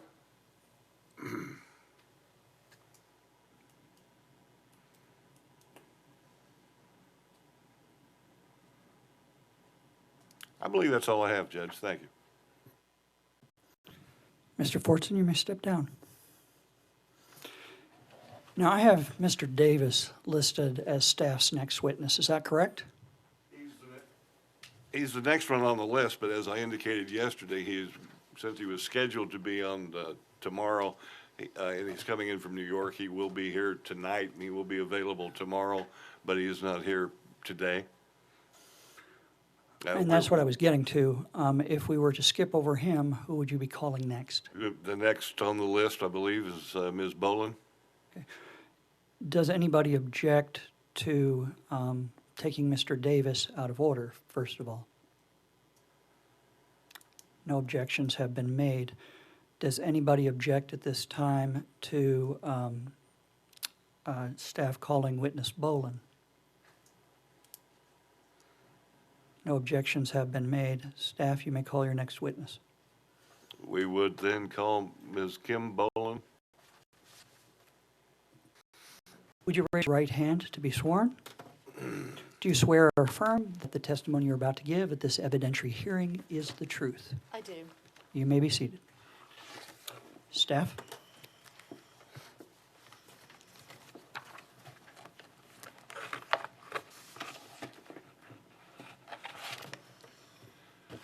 Would you state your name for the record, please?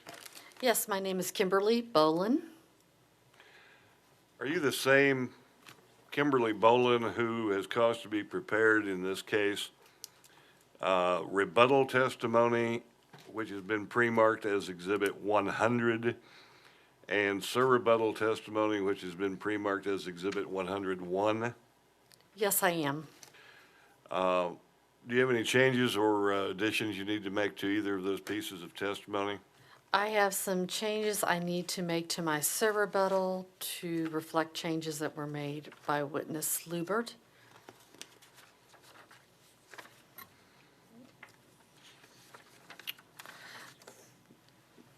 The first correction I have on my surrebuttal testimony is on page 5, line 20. The dollar amount should be $303,040,898. Repeat that, please. $303,040,898.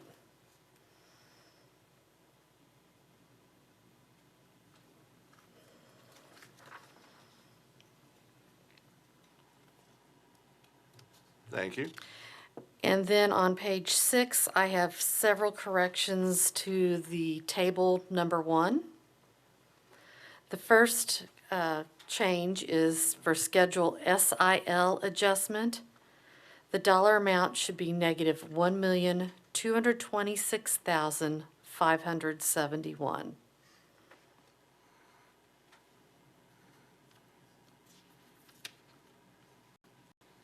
The next one would be for accrued carrying cost. The dollar amount should be $26,189,699.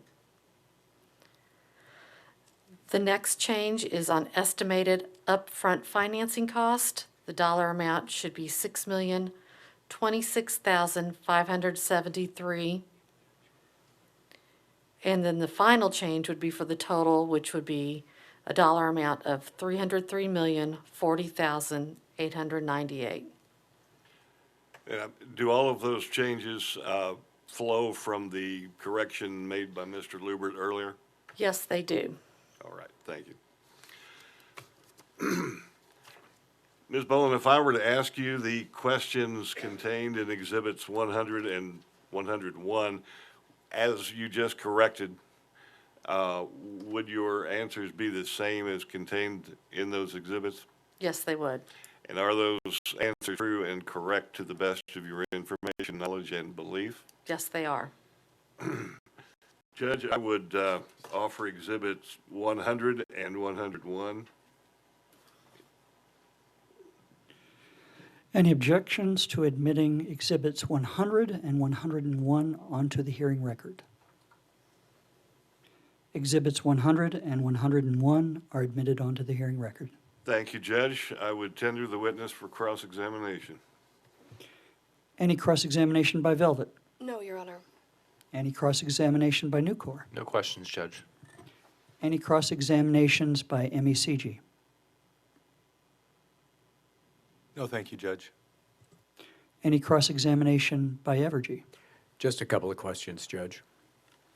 Just a moment. My co-counsel's just saying, is that the right order? Is Evergy up next? I believe it is. That's what I have for Bolin. All right, sorry. Thank you, Judge. Just a couple of questions, Ms. Bowling.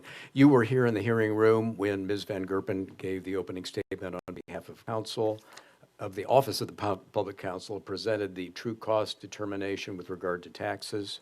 Yes, I was here. And were you in the hearing room yesterday when Melissa Hardesty, the Senior Director of Tax for Evergy, testified? Yes, I was here. And are your views generally aligned with those as Ms. Hardesty testified yesterday?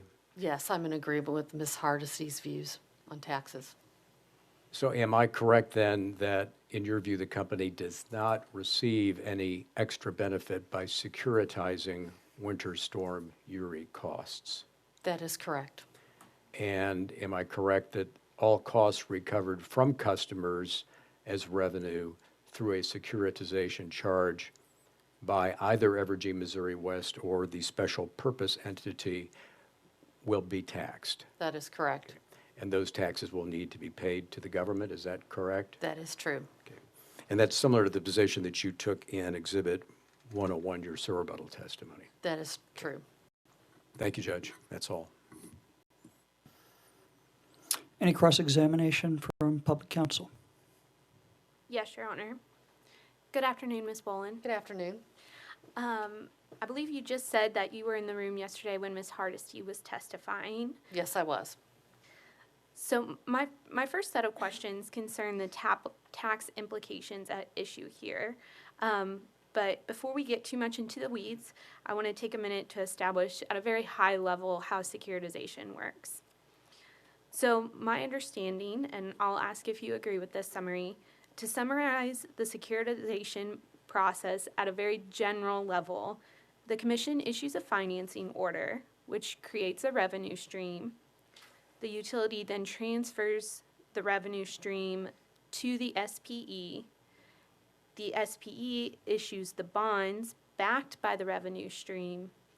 The company then collects the money that will ultimately be paid to the bondholders. Do you agree with that summary at a general level? In a general level, yes.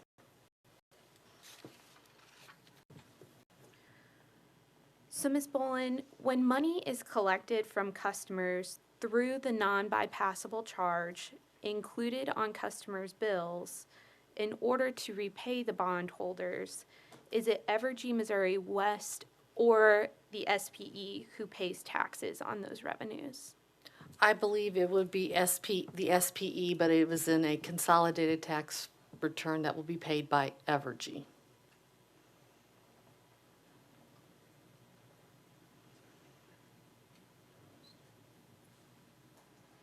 Okay, and to clarify, that is Evergy, the parent company of Evergy Missouri West? That is correct. Thank you.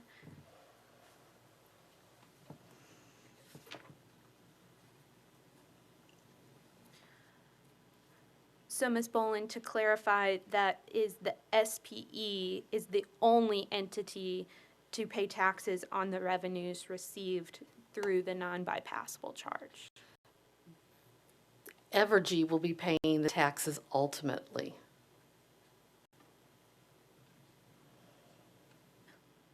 But the tax is only paid once, is that correct? That is correct. Thank you.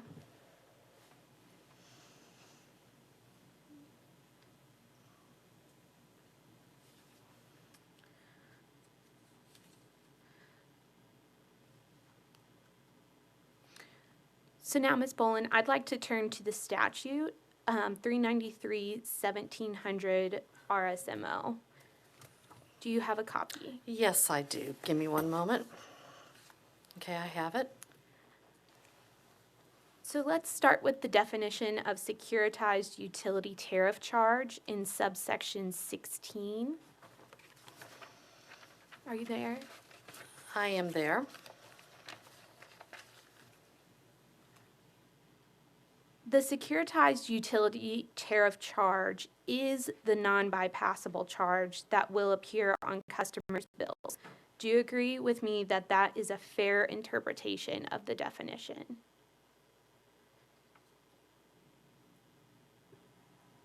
Judge, to the extent that she's asking Ms. Boland to interpret statutory language, I'm going to object because Ms. Boland's not an attorney or possess legal training, to my knowledge. I think Ms. Boland can speak as to what the statute says. The statute does say non-passable charges imposed on and part of all retail customer bills collected by an electrical corporation or its successors. And just to finish, that objection will be overruled. Thank you, Ms. Boland. Now let's turn to the definition of financing costs in subsection 8, and more specifically subsection D of that definition. Are you there? I am. You would agree that it is a fair interpretation of that subsection that financing costs include any taxes generated from the collection of the securitized utility tariff charge. Would you agree? That is what it says. So you would agree with me that the taxes owed on the revenues to finance the bonds that are collected through the non-bypassable charge are part of the financing costs. Is that correct? Per the definition of the statute, they are financing cost. However, nowhere in any of the calculations for financing cost in this case is there a line item for taxes. The taxes are included in the securitized amount.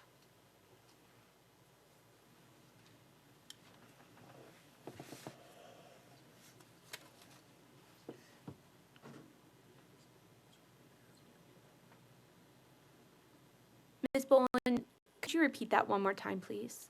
Just the last part. The amount securitized, the fuel and purchase power, includes the taxes that will need to be paid. There's no line item separately listed in financing cost for taxes.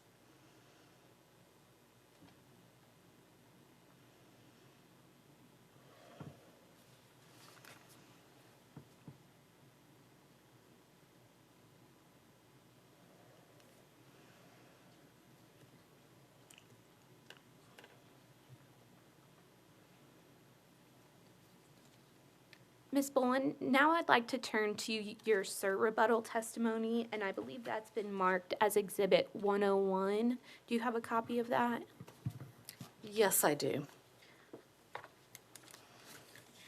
Could you please turn to page 3? I'm there. Starting at line 13, it says, however, Mr. Riley's assertion on page 5, lines 15 to 18, that taxes will be applied to the line item that ratepayers see on their monthly bill is incorrect. If Evergy Missouri West customers were to also be responsible for the taxes, the amount of taxes should be directly built into the securitized amount. This is not how Evergy or staff has calculated the securitized amount. Did I read that correctly? You read that correctly. I think I was... Thank you, Ms. Boland. That's all I asked.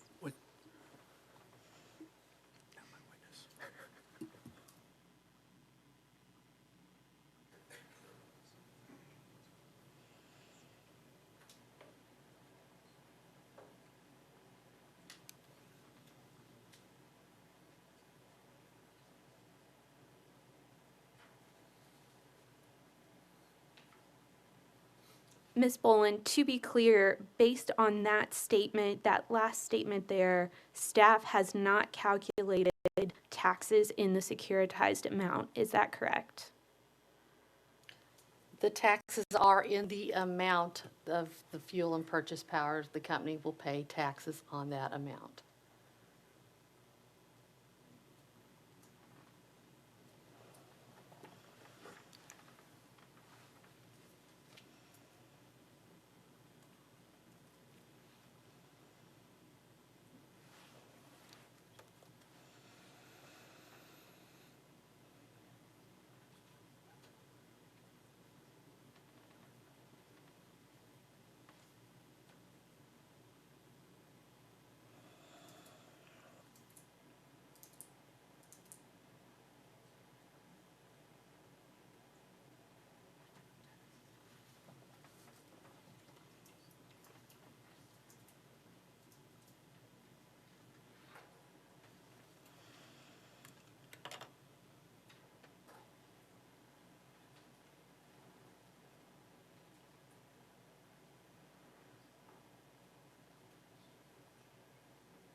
Ms. Bolin, as I understand what you've just said, the fuel and purchase power amount identified does not relate solely to fuel and purchase power, but also includes taxes. Did I understand that correctly? Not exactly, and maybe I've And- not made myself clear on that. There is an amount of tax deduction the company will get related to these Winter Storm Uri for fuel and purchase power cost. They have been recorded in a deferred tax asset. The company will eventually return that money to the customers through the deferred tax asset, but in the meantime, the SPE, while they collect the charges, will be paying taxes on that amount. To do a tax deduction securitization and in the revenue requirement through the deferred tax asset would be double counting the tax deduction.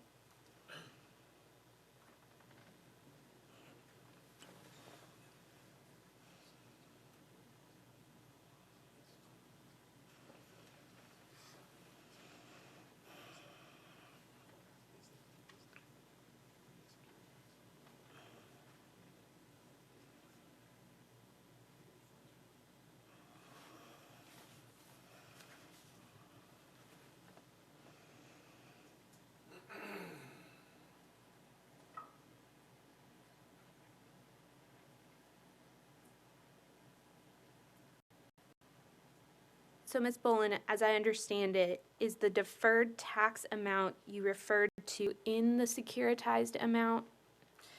It is a result of the fuel and purchase power that is being securitized, and it will be included in the revenue requirement, I believe, possibly in the current rate case or in future rate cases.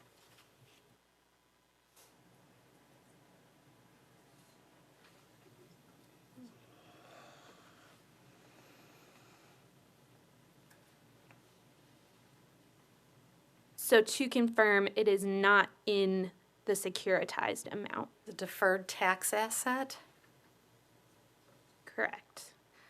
there is no deferred tax asset included in the securitized amount.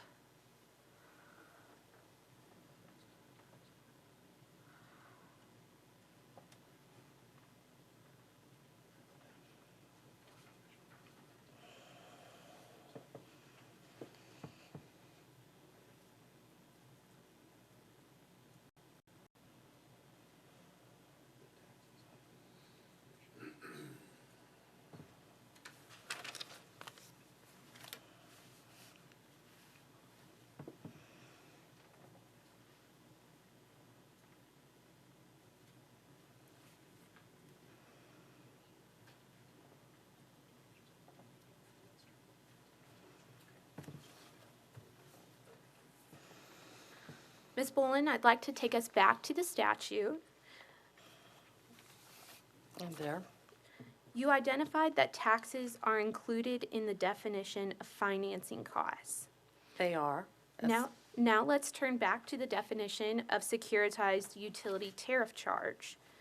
You would agree with me that this charge includes the amounts to repay securitized utility tariff costs and financing costs. Is that correct? Yes.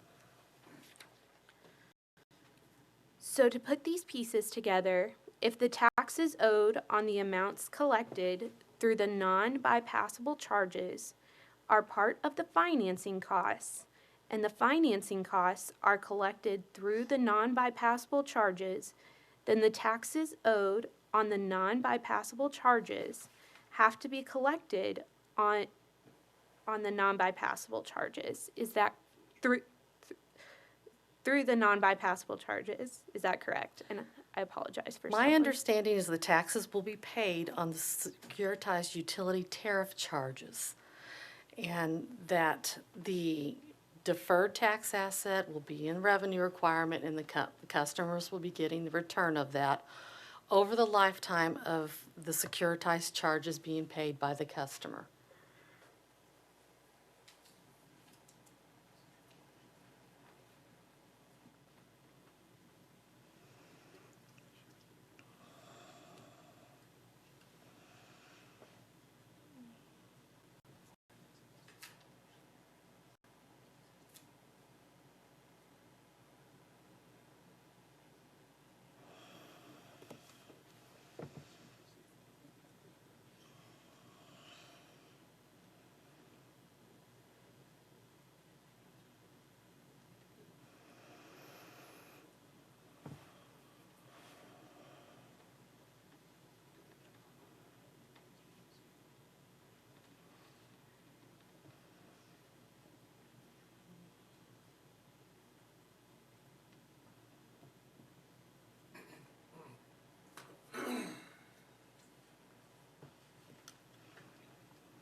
Ms. Bolin, if the commission were to rule that the financing costs had to be recovered through the securitized utility tariff charge, you would agree that the taxes would be recovered through the securitized utility tariff charge.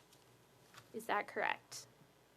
Per the definition of the statute, taxes are included in the financing cost. However, we have not had a separate line item for taxes in financing cost in this case.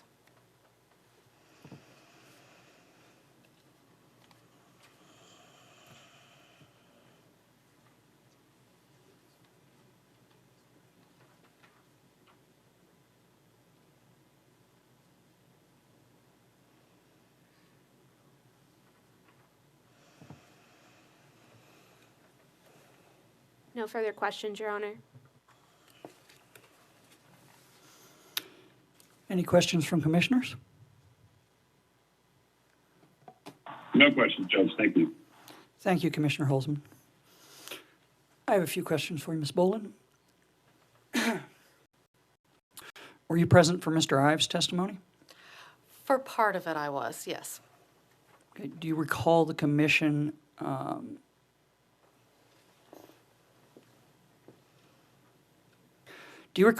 granting Evergy a limited variance from the commission's affiliate transaction rule in case EM-2018-0012? No, I'm not familiar with that case.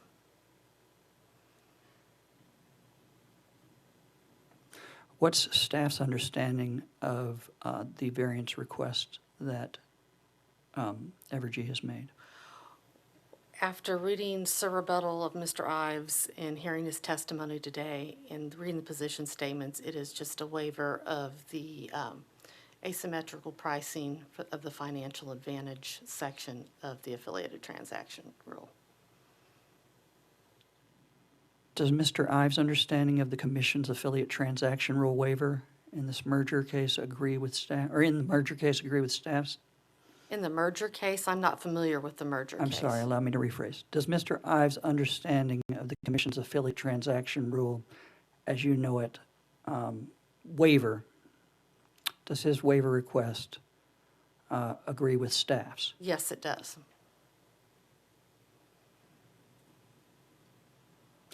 What type of transactions between Evergy affiliates did staff consider that the waiver would apply to?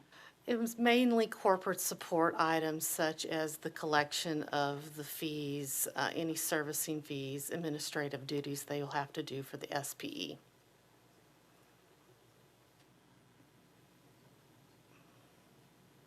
It doesn't apply to the sale of energy between Evergy Metro and Evergy West? No, it does not. Why is that? And this is just strictly between the SPE and Evergy West. And the requested variance also doesn't apply to Evergy West's purchases of power? That is correct. And why is that? This is strictly for the special purpose entity and a waiver of the affiliated transaction rule between the special purpose entity and Evergy Missouri West. Now, in your rebuttal, you stated that staff proposed applying the 95.5 sharing mechanism to the fuel and purchase power costs. Would you explain why staff supports using that mechanism? As reasons that Brad Fortson gave earlier, and also staff uses as a possible sharing of extraordinary cost incurred as the result of an extraordinary event, and believe that the company should not be shielded from all the risk. They should share in some of the risk due to the extraordinary event. Is Evergy's fuel adjustment clause and the securitization statute linked in any way? We have also, Brad Fortson earlier testified on that, and that is how we share the fuel and purchase cost in the FAC. That is one consideration. Does the securitization statute mention the fuel adjustment clause at all? No, it does not. Does the fuel adjustment clause allows for recovery between rate cases. That is correct. And these costs, the fuel adjustment costs, those are costs that have been paid and that Evergy West is now carrying. Is that correct? That is correct.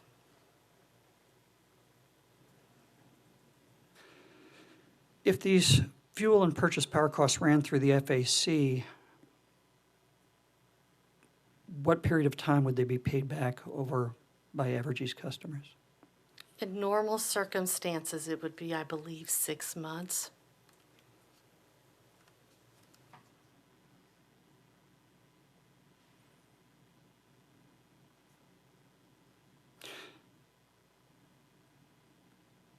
The securitization statute doesn't state anywhere that the company will recover through securitization what it might otherwise recover through a fuel adjustment clause I don't believe it says that. or in a rate proceeding. That's correct.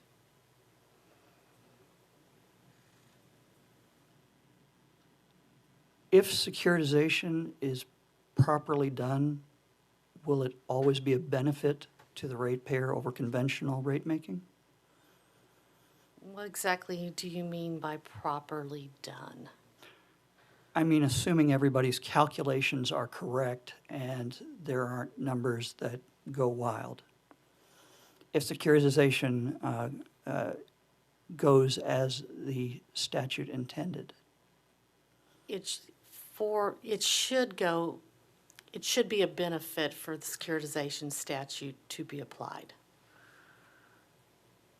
And would that be in all cases as compared to standard rate making? You have to do the comparison to standard rate making, the net present value, to determine if securitization is the best option for the ratepayers. So if it's determined there's a net present value and securitization is proved and bonds are issued, that's always a benefit over conventional rate making. It depends on the amounts and how they would be recovered through traditional rate making.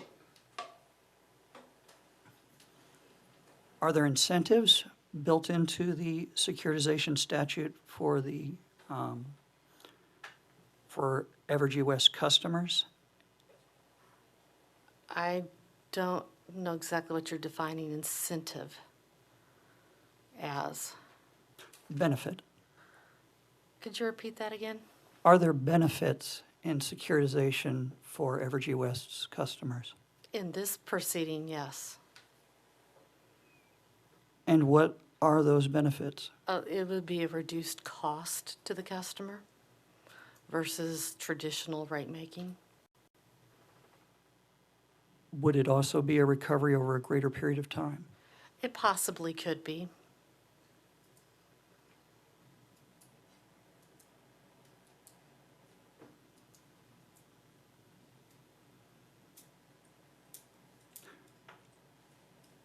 Are the savings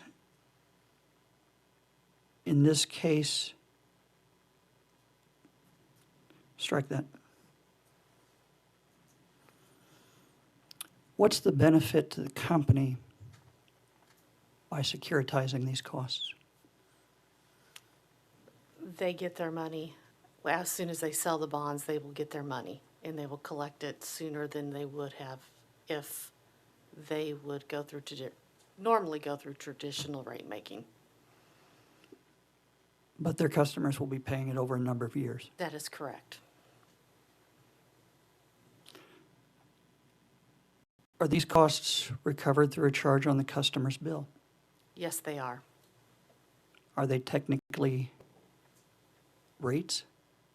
I think they're defined as a charge. It is the amount, however you decide to allocate it, the securitized amount, it's a charge that will be put on the customer's bill, a separate line item from the regular bill.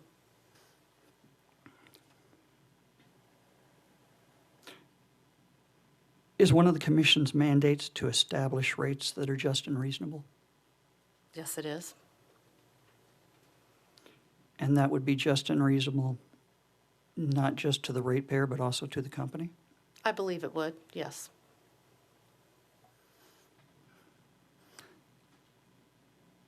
Now, Evergy's asking for 100% of cost recovery in this case, is that correct? 100% of the fuel and purchase power, but our stipulation and agreement has disposed of that issue.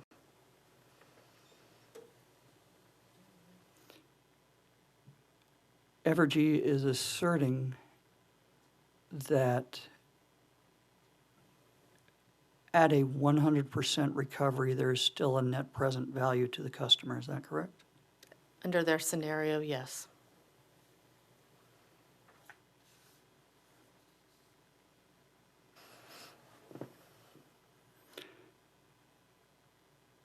Has staff evaluated that scenario? That would be more appropriately asked of staff witness Mark Davis. So the commission staff is recommending a 95.5 be applied to cost recovery because that's what Evergy would have recovered under its fuel adjustment cost. And also, we believe it is an appropriate sharing mechanism for this extraordinary event. Now, that is, we are now supporting the non-unanimous stipulation, which disposes of that issue, and it's no longer an issue. If Evergy were to recover 100% of its costs through securitization, would that be an incentive to securitize costs? It possibly could be.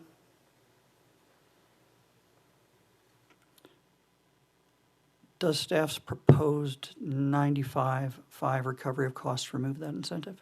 Yes, it does.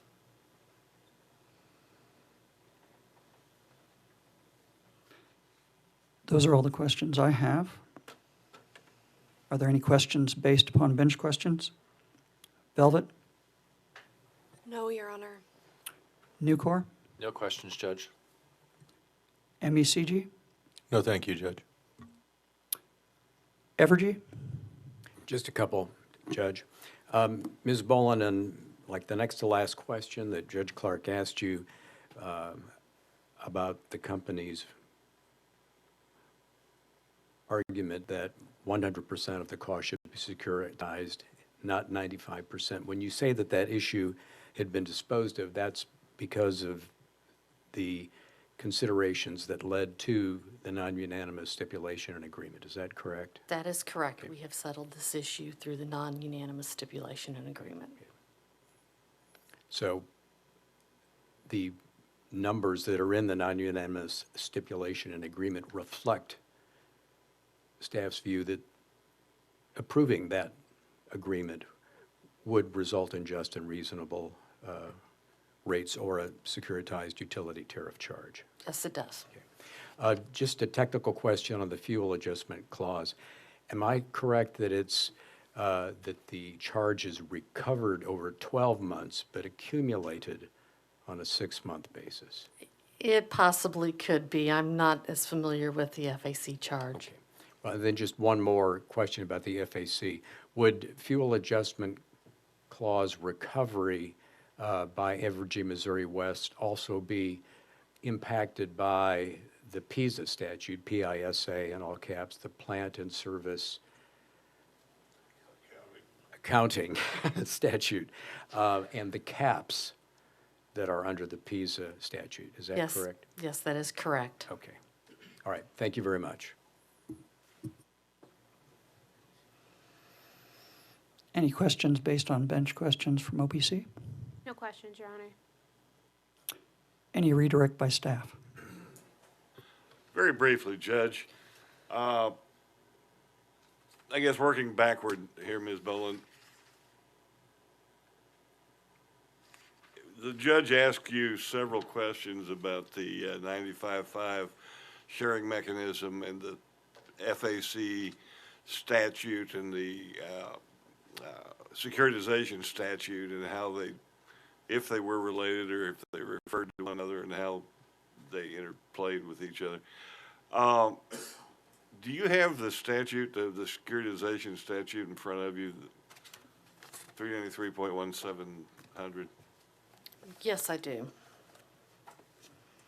You turn to subsection 2.3A, 2.3AB.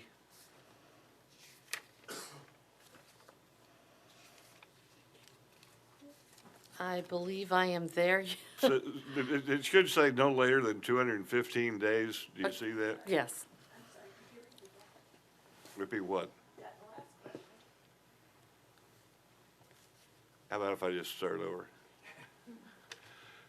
Ms. Boland, would you agree that the statute provides that no later than 215 days after the date the petition is filed, the commission shall issue a financing order approving the petition, an order approving the petition subject to conditions, or an order rejecting the petition, semicolon, then it goes on.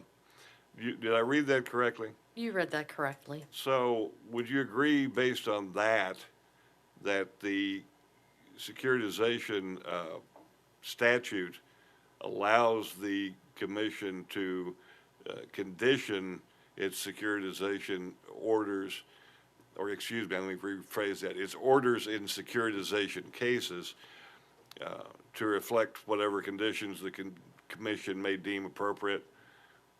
Yes, And that could be to reflect the commission's FAC policy? that is a possibility, yes. Okay.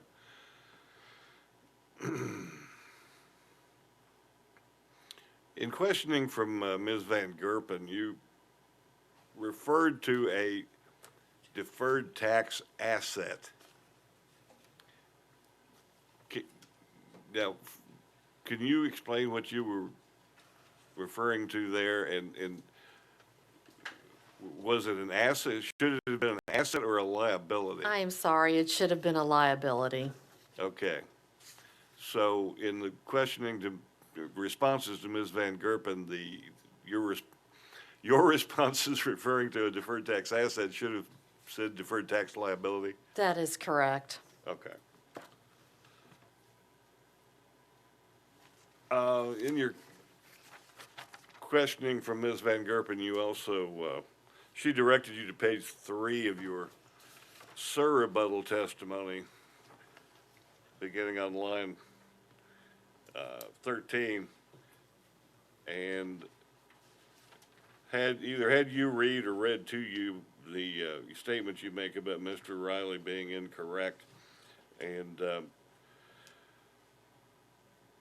it was like you seemed that you wanted to explain. She cut you off after the period there at line 16. Was there more you'd like to say about that response there on page 3? Yes, I'm wanting to finish the paragraph out and stating there's no separate line item on the customer's bill for federal, state income taxes. That was the whole meaning behind that paragraph. When you say there's no separate line item, you mean where is there no separate line? You will not see on the customer's bill a line item that says federal, state income taxes. Okay.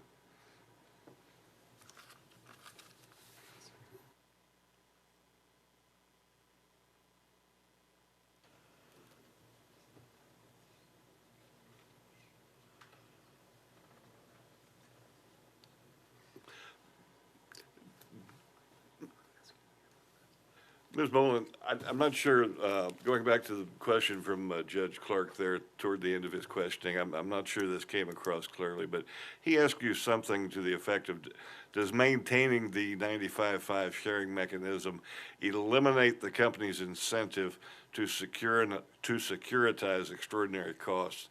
And I believe your answer was yes, but would that be, well, what did you mean by that response? When you say eliminate the company's incentive, would you agree they still have some incentive to securitize costs? They have some incentive, but I was meaning is if they would only recover 95% through the FAC, they would most likely want to recover 100% in the securitization. That would be more of the incentive. So as compared to the FAC, where they only recover 95%, you're saying if they got 100% through securitization, then they would be incentivized to securitize everything, and whereas if they didn't get if they didn't get 100%, they would have less incentive to securitize versus run it through the fuel clause. That's correct. Okay, does this go back to what Mr. Fortson testified to earlier today regarding, I think what he referred to as the perverse incentive of granting 100% recovery through the securitization? That is what he was talking about. Okay. There was also some questions from Judge Clark about net present value and benefits, and whether there would be a benefit to doing securitization or not. Can you explain to me what is your understanding regarding the, how do I say this? In the securitization statute, is it your understanding that in order to securitize extraordinary costs,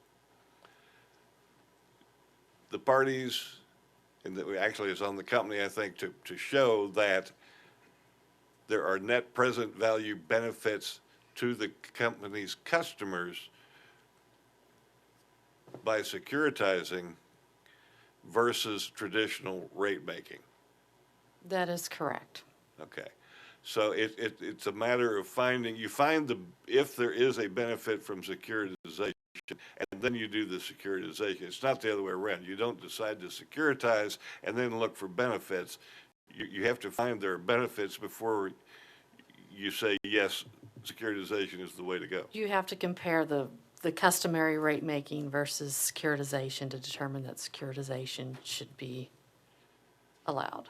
Based on a net present benefit, net present value benefit to the company's customers. That is correct. Okay, thank you. I have nothing further, Judge. Thank you.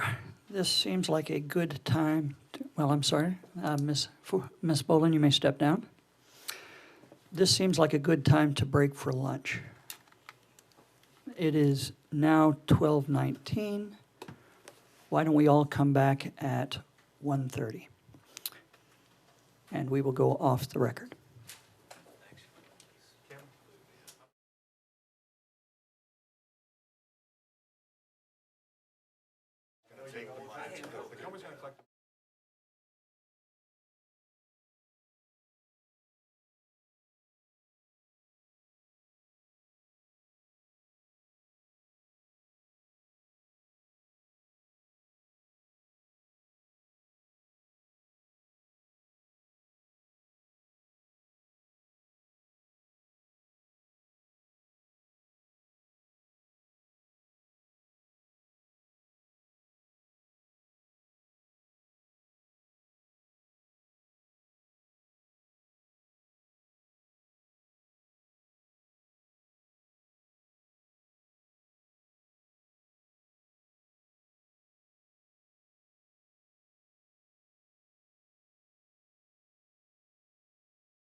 Hi, Rob, are you there? Can you hear me? Rob, can you hear me? I can't hear you. Testing 1, 2, this is the hearing room.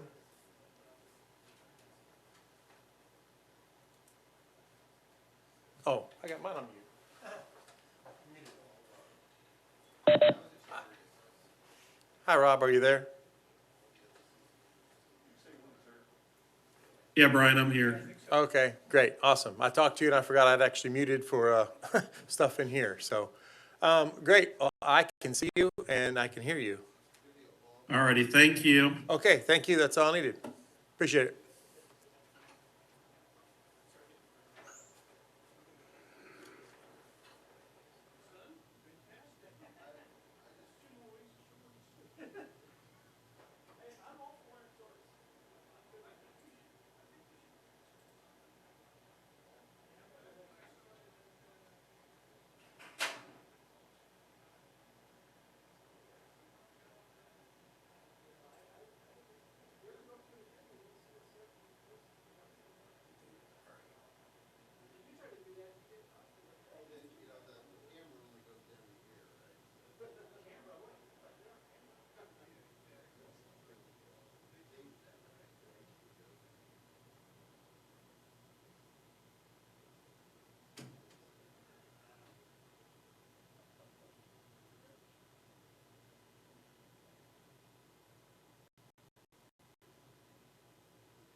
Well, this is Dave.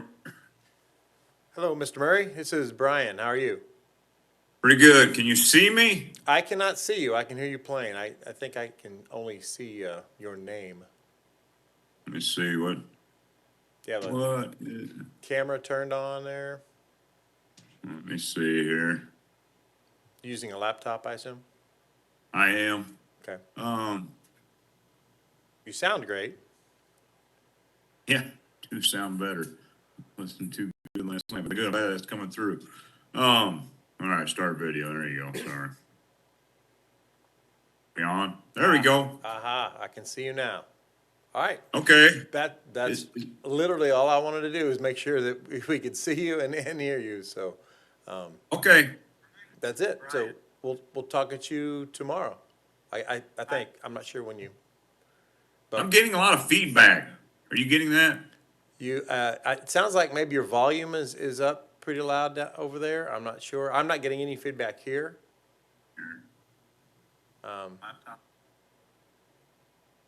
But I can kind of hear something over there. I haven't had any feedback in here from anyone else. It keeps on repeating on me. I don't know why. I couldn't talk to it unless you have a couple of sources open.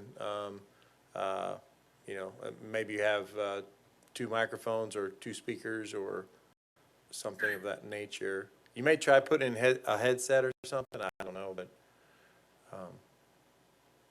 hopefully it doesn't interrupt you too much.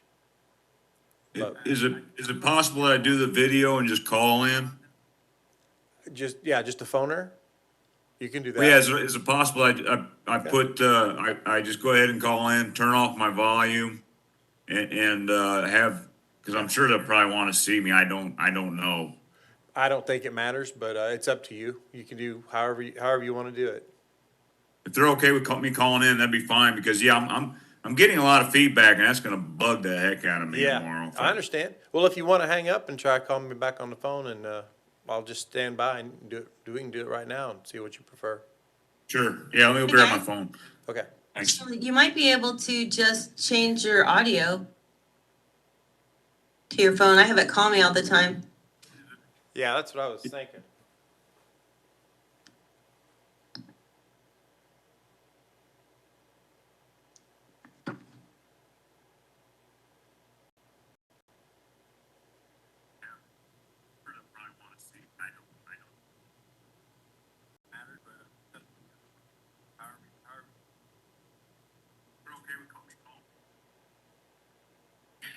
Hey Dave, I was just listening through lunch and heard you guys.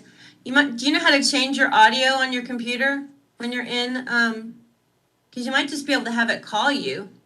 Because it just calls me on my phone. I do that all the time. So then you won't be logged in twice and you won't have double feedback. You should just. Okay, now I think I know why I'm having the problems, because there's a lot of other people showing up on here. I'm getting some advice from Sherilyn Voss, and I appreciate it, but I think that might be my issue. Brian, should all these other people be showing up? Yeah, you're in a WebEx meeting right now. This is the actual Okay. hearing meeting that we're in. So yeah, you should be seeing people, but that really shouldn't affect what you're hearing over there. I assume you said you're hearing yourself, right? Or you're hearing me a couple times? Yeah, I'm hearing you and Sherilyn at the same time. That's how crazy it is on my side. I don't think we're talking over each other, so that is weird. Sounds like you got a double So maybe audio I'll just try to stream. call. Yeah, there's some kind of delay or something. I can hear something very faintly in the background. Like I was saying, I don't know if you have two windows open or two microphones open, perhaps. Usually that's probably coming through a speaker, and you have another microphone open and it's picking it up. So I don't know if you have a onboard camera on your laptop that you're using and another plug-in USB camera, perhaps. I know when you first joined, we couldn't see you. So is that possible? Is that a case?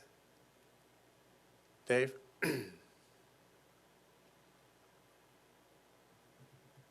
Because, and I can't hear you any longer if you're speaking. But with that being said, the cameras usually have an onboard microphone as well. So you'd want to make sure it's just looking at one microphone.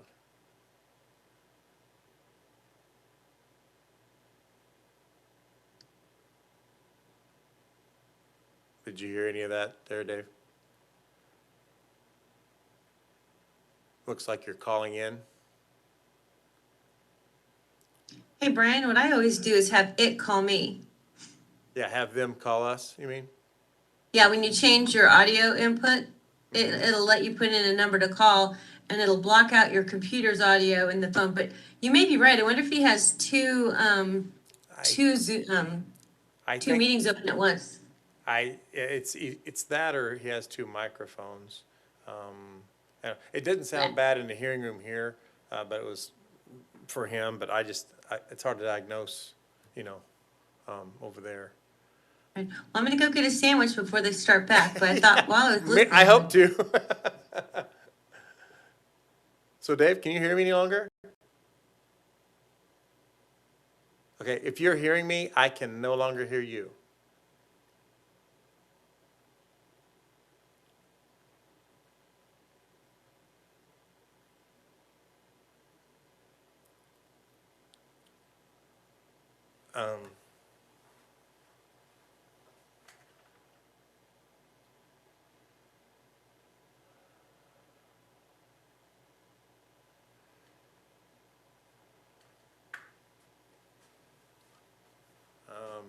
And I'm not hearing if you're calling in. You should be able to hit that info tab up there, and it'll tell you the phone number and the meeting number and everything.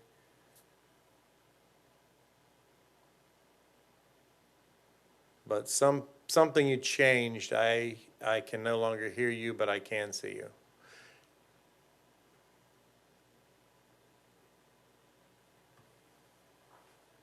Can you hear me? Yes, I can hear you now. All right, I think that's what I'm gonna have to do is just turn off the volume on or maybe just call in. I could talk to our attorneys and see if it's okay if I just call in. Okay, I can hear you. It's not as clear as it was, but I hope, that was bugging you, so, yeah. Well, that there works. Yeah, you wouldn't believe the amount of feedback I was from you. I know some people were, Sherilyn was trying to be helpful, but I was hearing myself and you and her and repetitive from 2 minutes, from our conversation 2 minutes prior. Yeah. And so I didn't know what the current conversation was versus the past conversation. Yeah. Well, I was So saying, know. I didn't know if you had a camera on your laptop, the built-in laptop, Like, Yes. Yeah. I'm using work laptop, so. Okay, so it's probably a built-in laptop, and it's probably got a built-in microphone. Did you also have a different microphone by chance? I do not have, You don't? Okay, I just have the built-in so you're microphone. saying- I don't use anything else. Okay, well, I was gonna say, yes, lots of times they have a built-in microphone on those, so that could have been why the double sound was occurring, but I'm not sure why that was, but anyway, I mean, this works, so, yeah. Okay, as long as everybody's okay, all the other parties are okay with it, I'll just go ahead and do it, via, telephone Okay. if that's acceptable, so. I Yeah. guess I'll find out and we'll get back to you. I think it's all acceptable as long as they can hear you, and right now, I can hear you and I can see you, so I think that's the All main right. thing. All right, thanks, Dave. Thanks, Brian. Yep. Appreciate it. Bye-bye.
record. Staff, you can call your next witness. Staff, excuse me, staff would call Sarah Lange.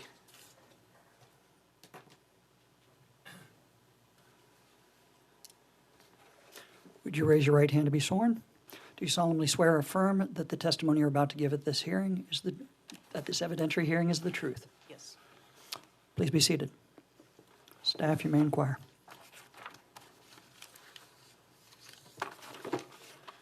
Thank you. Would you please state your name for the record?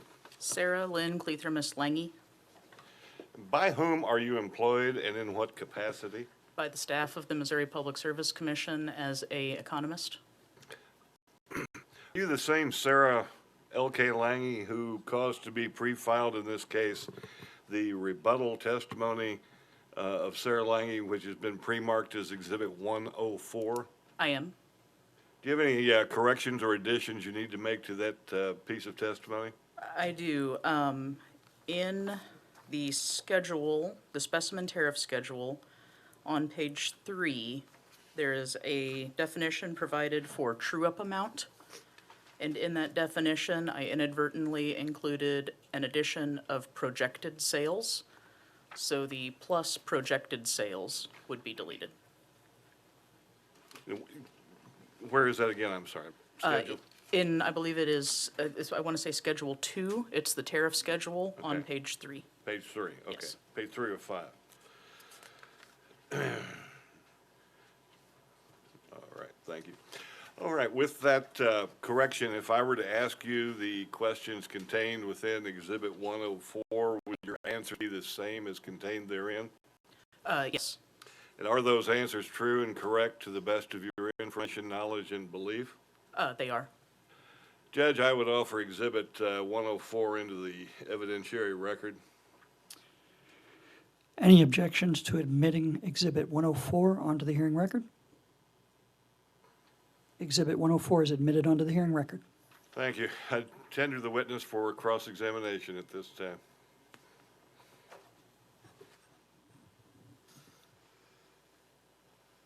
Any cross-examination from Belvin? Yes, Your Honor. Ms. Lange, you are familiar with Exhibit 504 offered by Velvet yesterday, the demonstrative, correct? Have you seen that? There were a number of exhibits offered.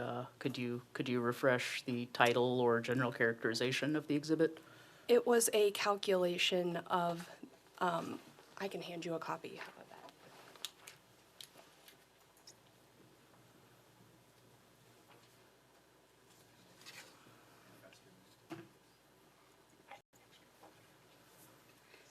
Have you seen that exhibit before?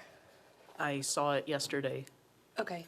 Mr. Keevil, I believe, asked a witness earlier if a 0.85 load factor was a reasonable load factor for the average customer, and I think the response was no. Would that load factor generally be higher or lower for a general customer? Do you mean a general service customer, large general, small general? Let's do large general.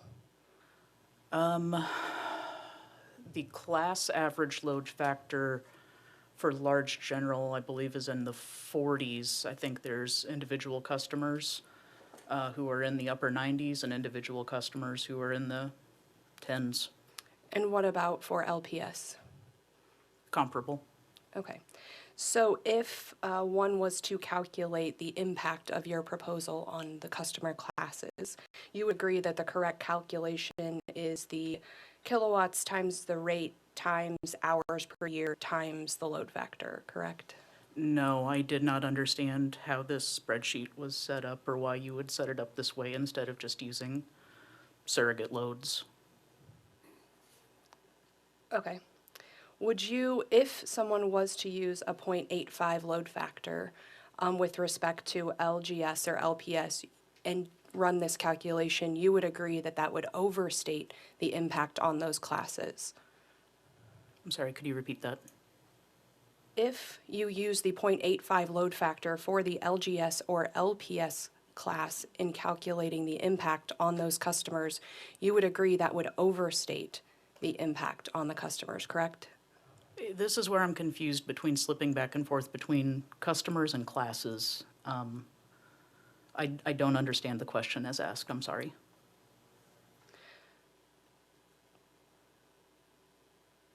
These load thresholds or KW thresholds are not what I would expect an average customer in either LGS or LPS to have as a demand for their annual NCP. You would agree that's a minimum for the tariff, correct? No, I believe that's the minimum billing. They could have lower usage relative to that.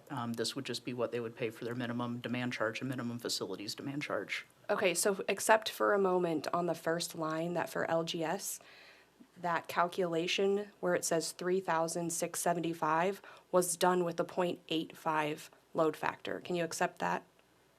We'll just assume that, okay? I don't understand what we're assuming. You're saying if that would be 150 kW customer with an 85% load factor would have annual usage of 3,675 kWh? No, that would be the annual amount owed at the rate of 0.00329. So if I take the 150 times the 0.00329 times 8760, which is hours per year, times the load factor, you get 3,675. I understand that. Absolutely cannot do that math in my head. I understand that, but can you assume, so let's assume we use a 0.85 load factor and that's the number. Let's assume the math's right. Okay.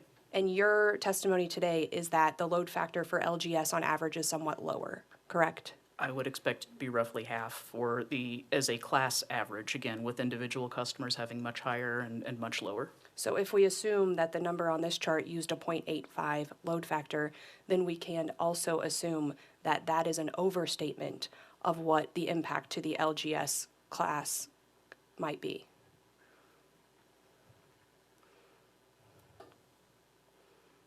But this isn't finding what the impact to the class would be to say it's over or understated. That's where I'm not understanding the connection you're trying to draw between customers and classes. No further questions, Your Honor.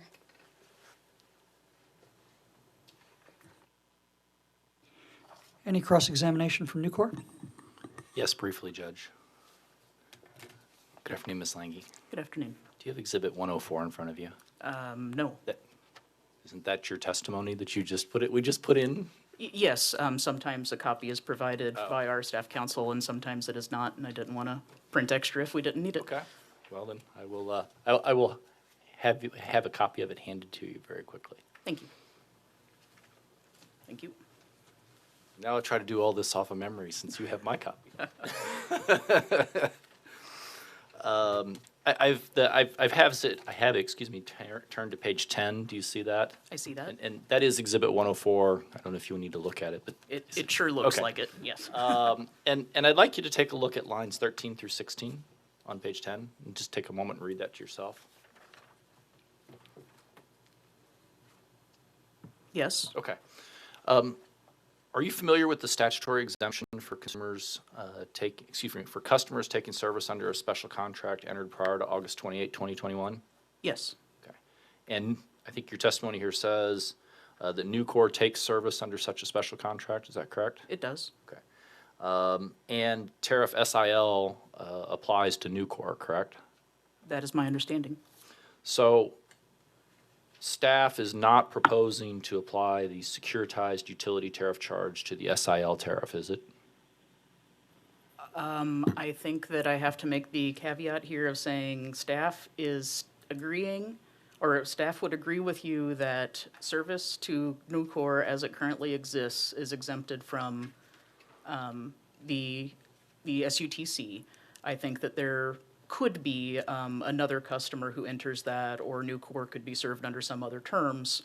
And at that point, I think that we would have to look through and think through and figure out what does and doesn't apply at that point. Fair enough. As long as Nucor continues to take service under the existing special contract, the SUTC would not be applied to Nucor under staff's position, correct? Correct. Okay.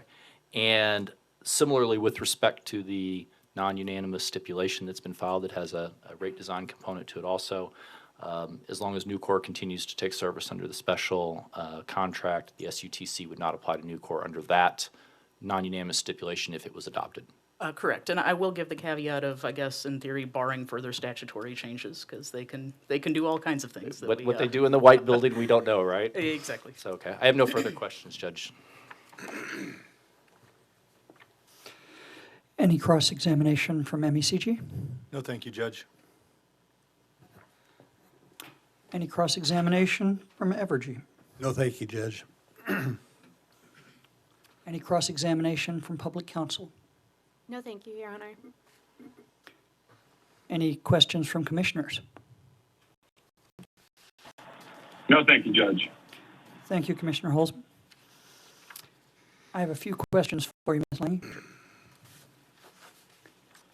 Have you reviewed Evergy West's changes to its proposed securitized utility tariff rider in Schedule BDL-3 attached to the surrebuttal testimony of Mr. Lutz? I have. Does staff agree that these changes to Evergy West's originally proposed tariff resolve its issue with your rebuttal testimony? Not fully, however, staff has continued to engage with Evergy since the time of that filing, and I believe Mr. Lutz and I are in, as reflected in the stipulation, very close to achieving a final document that would reflect staff's concerns as resolved. And just to refresh my memory, we're talking about late and partial payments, right? Oh, yes, that's one issue, yes. Are there other issues? There's a number of differences. The initial tariff filed, the initial Lutz direct tariff, if you will, is from staff's point of view inoperable. What we saw in the surrebuttal came much closer, but still lacked some needed features. So the late and partial payments, we are, I believe, comfortable with Evergy's proposed treatment on that to extend the cold weather treatment year-round. I think that is, although it's not reflected in my testimony at this time, I think that is something that we are in agreement on. Do you have other issues with Mr. Lutz's rebuttal? Yes. Let me ask this a different way. What issues still remain unresolved for staff after Mr. Lutz's rebuttal? Essentially all of them as reflected in staff's position statement. We had significant concerns remaining with what was filed in surrebuttal due to the nature of the type of issue, specifically the explicit inclusion of a true-up mechanism. That was probably, for me, the largest issue. That is something that is resolved between staff, OPC, and the company in the stipulation. Setting aside the partial stipulation and just going with staff's position, can you elaborate? I would suggest, I can go through this certainly, but I would suggest that's handled in our position statement where I outline, and then in my, essentially the core issue really is having a true-up formula included in the tariff, and having that be operable, a true formula for the commission to reference when the commission is ordered to provide a formula-based true-up mechanism. And under that formula, staff has included various components with explicit calculations in its approach, whereas Mr. Lutz's approach in surrebuttal provided a narrative explanation that there would be a true-up. The other differences, the original staff operated on a biannual basis, whereas the companies operated on an annual basis. I think those are certainly as far as, the mass of redlining that would appear, those were the largest. We have resolved many of those areas, which are, I don't want to say they're a simple question of form, but a lot of it really is just knowing details. An example that comes to mind is I had designed the staff tariff to operate on a billing month basis. The company indicated that a calendar month basis would operate better with their billing system. We accept that. Okay, I know you said that these are all in staff's position statement. Sure. If you'll recall, I said earlier that staff's position statement is not in evidence. Sure. So if you could go through at Yes. this time, I think I would appreciate it. Yes, and I will, so in the portion of the position statement pertinent to this topic, I have included all relevant testimony sites. Much of the body of this is quoted directly from my testimony, but yes. So the first question is how the SUTC should be allocated. What Mr. Lutz has in his testimony is largely consistent with staff's position. I think that we prefer the staff wording of how you achieve that, that it is based on projected energy sales, whether that is done at a class level and you call that the allocation, or whether you call the act of allocating to energy the allocation. I think Mr. Lutz addressed that in cross from my counsel yesterday. Turning to the next issue under 5.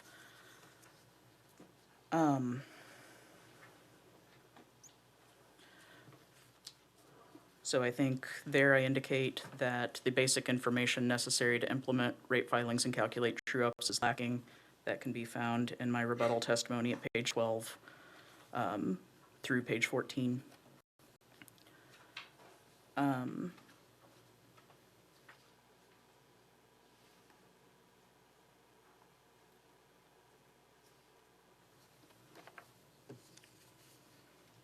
The customer class schedules.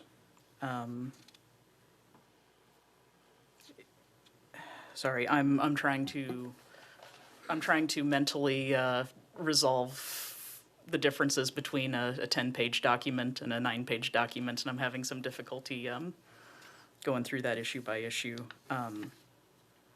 Take your time, I appreciate it. Well, and unfortunately, I have done what you are asking, but I don't have it shown as track changes. So I have prepared the revisions that I think would be appropriate to the SUR, or I'm sorry, yes, they call it the SUR tariff, or at least as of this point, the ones I've been able to identify, but I don't have them in track changes to read them to you, so I'm just trying to think of the most efficient. Would you be able to tell me those revisions? Well, that's what I'm trying to think of a way to do. I don't have them in tracked changes in this document. I have changes to changes in tracked changes. Okay, so here's one that I recognize. So under Mr. Lutz's applicability section. Now, are we getting away from the statement of positions that we were going through a moment ago? We are. I'm not sure the best way. If I could go up and do a compare documents and bring down a schedule, I could hand you a complete document. But I thought the statement of position as filed, as of the surrebuttal filing date, that encompassed everything as of surrebuttal filing. It does not encompass, obviously, the settlement discussions, but if I may respond to my counsel to clarify this, frankly, as an oversight on my part, I missed Mr. Lutz's surrebuttal filing tariff. That was an oversight on my part, and in preparing the position statement, because the same issues persisted from the direct filing to the surrebuttal filing, my position statement is more responsive to the direct filing than it is to the surrebuttal filing.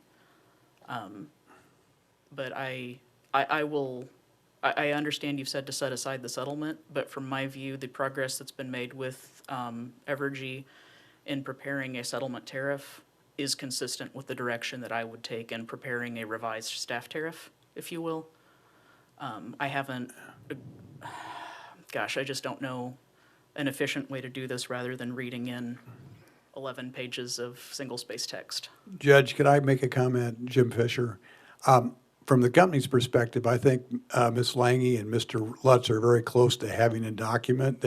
It's more in the nature of getting some cleanup done and getting minor things resolved, and it may be just as efficient, unless the judge has other thoughts, for us to submit that on the record once they finalize that.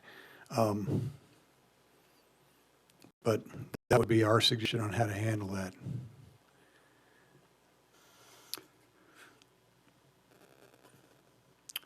Would you say that most of your issues with Mr. Lutz's positions are contained in your rebuttal testimony? I did not file rebuttal there in my rebuttal. In your rebuttal testimony, I apologize. Yes, and I mean, the core issue truly is that a formula is not included in Mr. Lutz's approach. The true-up formula? Yes. And that certain clarification about how to navigate circumstances as they arise is not included, specifically if a customer, you know, has a territorial agreement and changes to a different supplier, just narrow issues like that. But the core issue is simply the true-up formula. Thank you. Would you address the arguments made by MECG and Velvet that your proposal to allocate the secured utility charge through loss-adjusted energy sales will largely affect larger customers? I think that if you're changing an allocation or reviewing one allocation versus another, it affects every customer. I don't understand saying it primarily affects larger customers because it's moving things around, certainly from what was proposed in direct, but that's presuming that what was proposed in direct was correct. So I guess I disagree with the assertion that it primarily affects larger customers. Well, can you explain to me what the difference is and how what in your mind are the differences in regard to customer impacts between the loss-adjusted energy sales method versus allocation by class? I think that, well, and when you say allocation by class, you could allocate two classes on actual or projected loss-adjusted energy sales. So first of all, I think that's an implicit mischaracterization in how certain customers have framed this issue.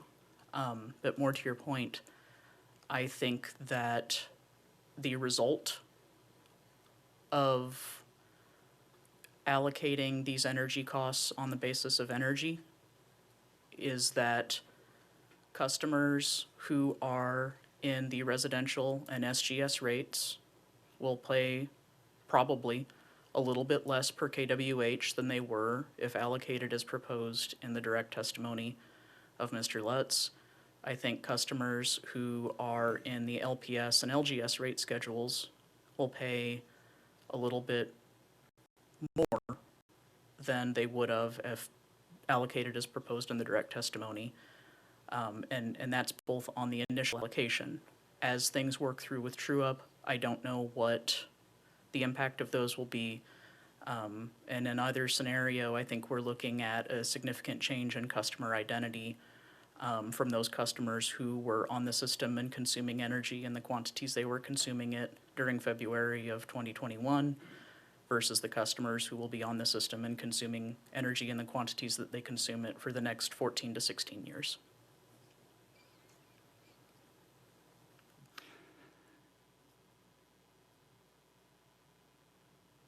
In your mind,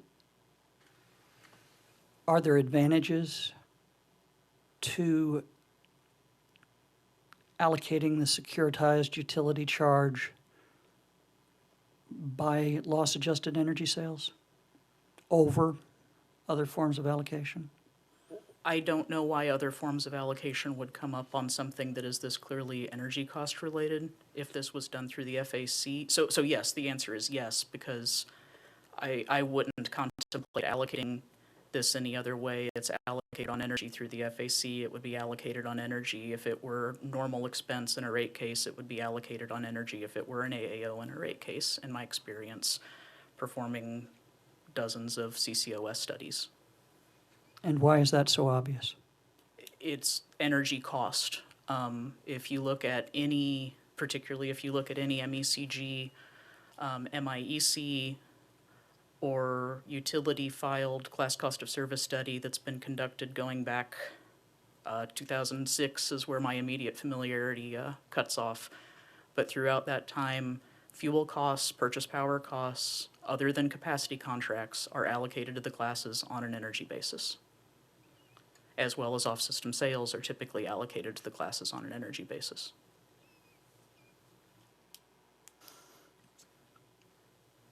There were numerous questions for, I believe, Mr. Lutz, regarding whether allocating on a loss-adjusted energy sales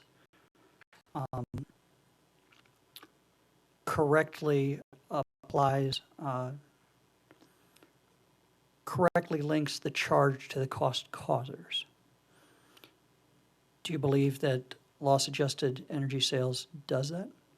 I believe it does it as well as is any way is lawful. To truly link cost recovery back to cost causer would cross over into retroactive rate making, and we are prohibited for a number of reasons from doing so. Why do you believe it's better than any lawful method? I'm sorry, could you repeat the first half of that again? I'm sorry. I should start. You said as good as any lawful method, did you not? I did. Do you believe it's better than any lawful method, or is this just something? Why did staff select loss-adjusted energy sales as opposed to another as-good method? Because that is how these costs would be allocated, whether in a general rate case or through a FAC. Now, of course, there is an intergenerational change that is occurring here that is not the case in the FAC, but it would be the case in a general rate case if that is done through an AAO. So this is where the difference between customers and classes is important. Keeping money within a class when customers have changed is no more reasonable than keeping any other relationship you might imagine. Now, when you say that's the way it would be done in an FAC or a general rate proceeding, does the FAC dictate that? Does the FAC dictate that net expenses, whether positive or negative, are allocated to customers on a loss-adjusted energy basis? Yes. Yes, that is exactly how it operates. Would that be true for a rate case as well? In a rate case, there's considerable discretion. Staff has actually advocated in the past, and potentially again in the future, looking more at a market energy scenario. I will say that MECG has been a staunch opponent of that approach, and the utilities have typically opposed that approach as well.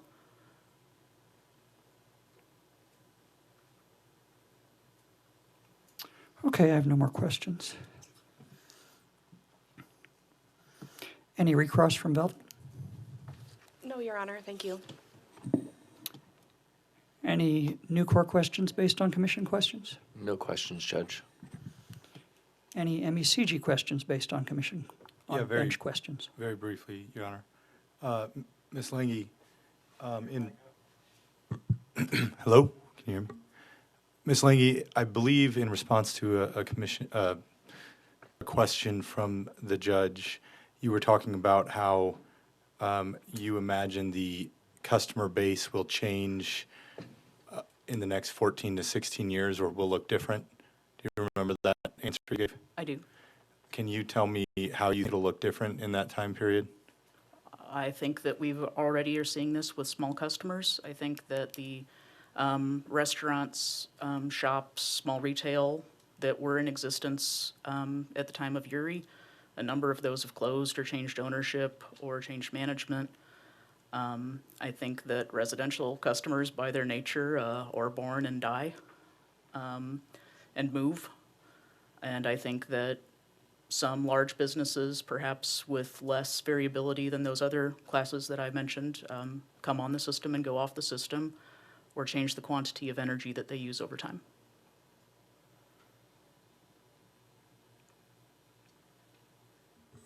Thank you.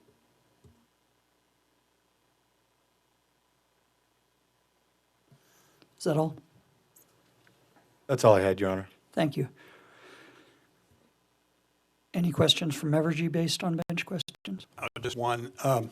Ms. Lange, I think you talked with the judge about the advantage, or some advantages of using energy sales as an allocator, or energy as an allocator. Do you recall that? I do generally. Did you happen to hear Mr. Lutz testify that he thought staff's method had an advantage related to the rate switching issue? Yes, absolutely. Do you agree with that? And could you explain your understanding of that? Sure, and I did discuss this some in my rebuttal testimony, but essentially, you know, it's a twofold issue. So the first issue is that customers sometimes change classes. So particularly if a larger customer for that class moves out, I know in the current rate case, I will discuss this to the extent relevant. In the current rate case, there's some very large residential customers that I think the company is proposing would be migrated to SGS. Well, those energy, the energy associated with those customers and the revenue associated with those customers in a rate case are going to remain in the res class, even though those customers will be moving to SGS. So you would have where under a fixed revenue allocation approach as proposed by Mr. Lutz in his direct, you would have where residential customers have to make up for that lack of that usage, and SGS customers are going to benefit by the movement in of that usage. And that's not to say we, you know, that we shouldn't allow that to happen. This is the specific example I'm discussing here would be happening as a consequence of a company request in a tariff, but it's very common that a customer would migrate between SGS to LGS or LGS to LPS. And the other issue that comes with that is customers tend to do those migrations for rate benefits. And if you have different SUR or SUTC, depending on whose tariff title you go with, if you have those charges that vary by rate class, especially as true-ups occur, those charges could themselves drive rate switching. And that's just a poor result, frankly. Customers should be where it makes the most sense for them based on their general schedules. They shouldn't be changing their service classification in order to avoid paying an SUTC charge, which will then cause that class's SUTC charge to get even higher, and you end up with a vicious cycle. Is another way of saying that if you use the energy allocator, it doesn't really matter what class you're in and only how many kilowatt hours you use? And the voltage you're served at, but yes. Thank you. That's all I have, Judge. Any questions from public counsel based on bench questions? No questions, Your Honor. Any redirect from staff? Very, very briefly, Judge. Ms. Lange, in response to Judge Clark's questions, I believe you said that the initial Evergy draft tariff was essentially inoperable from staff's view. Absolutely. No offense to Mr. Lutz. No offense to Mr. Lutz. And I understand that you know, we've been talking about post-stipulation, pre-stipulation, blah, blah, blah. But where do the parties, or where do the staff and Evergy stand currently in regard to completion of a draft tariff, and does that, on what method is that tariff based? Sure, and if I could step back, I do need to clarify that my rebuttal tariff clearly stated, or I believe my testimony clearly stated, that there was information that would be needed from the company in order to make it complete. The discussions that I've had with Evergy personnel over the last going on a week, we have incorporated, I guess depending on your perspective, we have incorporated the detail that I needed from the company into the staff tariff, or we have incorporated the formulas that the company's tariff lacked into the company tariff. So I think we have frankly done a decent job in short order of trying to combine those two, and I think that we are I would think that another few hours and another few sign-offs, we would be able to have this prepared. I would expect the end of the week, if not before. Okay. To your knowledge, does a draft tariff currently exist which reflects the allocation that you understand MECG to be advocating for? Only the inoperable draft tariff of Mr. Lutz. The initial one, right, okay.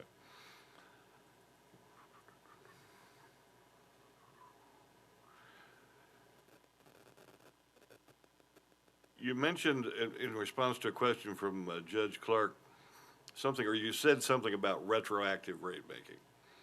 If you did something, or not if you did something, but if the company were to do something, that would constitute retroactive rate making. If the tariff was based on certain things. Could you explain what you were talking about there? Yes, and this is a big concern with some language I heard yesterday from counsel for MECG and possibly Velvet.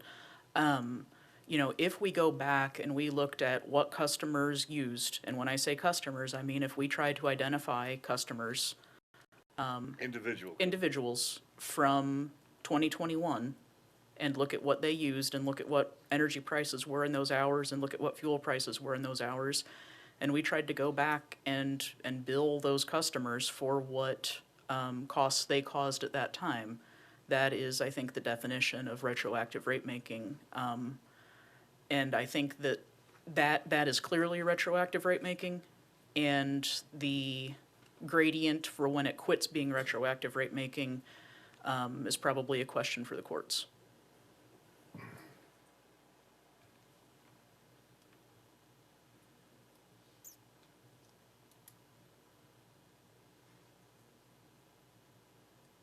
I think that's all I have, Judge. Thank you. Thank you, Mr. Keevil. Barring Mr. Davis, who is going to need to be taken tomorrow out of order, does staff have any more witnesses at this time? And Ms. Lange, you may step down. No, Judge. Mr. Davis is staff's only remaining witness. At this time, is public counsel ready to proceed? Your Honor, the public counsel is ready to call some of its witnesses. So as long as it is okay to call our witnesses out of order, we're certainly happy to call those who are ready and available to testify today. And what witnesses would those be? That would be Miss Lena Mantle, Mr. Jeff Mark, and Mr. John Robinette. And Mr. Robinette would need to appear via WebEx. And is that to say that Mr. Murray and Mr. Riley will need to be tomorrow? Yes, that's correct. Do you have any objection to going ahead with Ms. Mantle, Dr. Mark, and Mr. Robinette? Oh, no, Your Honor. Does any other party have any objection to proceeding at this time with some of OPC's witnesses? I wouldn't call it an objection, Your Honor. I was just curious. I saw Mr. Riley earlier. Is he now gone? He's not available? We would just ask that he be allowed to testify tomorrow. Oh, okay. Okay. Is that an objection? No, I was just curious. Company has no objection to proceeding, Judge. And I see no other objections, so OPC, why don't you call your first witness?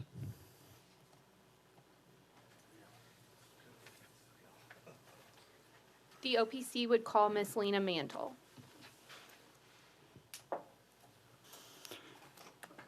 Would you raise your right hand to be sworn? Do you solemnly swear or affirm that the testimony you're about to give at this evidentiary hearing is the truth? Yes. Please be seated. Public counsel, you may inquire. Good afternoon, Miss Mantle. Good afternoon. Please state your name and spell it for the record. My name is Lena M. Mantle. My last name is Mantle. By whom are you employed and in what capacity? I'm employed by the Office of the Public Counsel as Senior Analyst. Are you the same Lena Mantle who caused to be prepared rebuttal and surrebuttal testimony?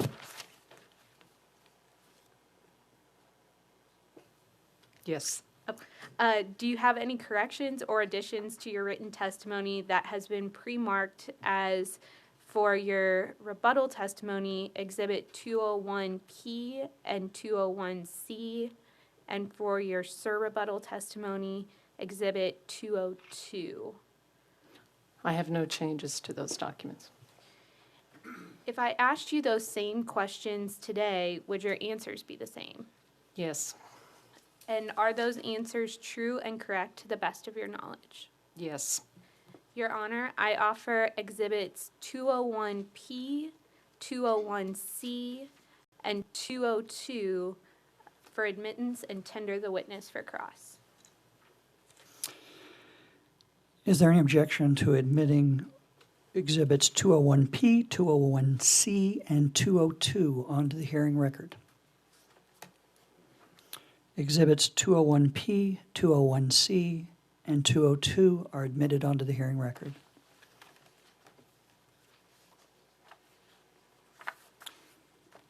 Velvet, do you have any cross-examination for this witness? No, Your Honor. Thank you. Nucor? No questions, Judge. MECG? No, thank you, Judge. Any cross-examination from the commission staff? No, Judge. Any cross-examination from Evergy? No, thank you, Judge. I have a few questions. Well, I'm sorry.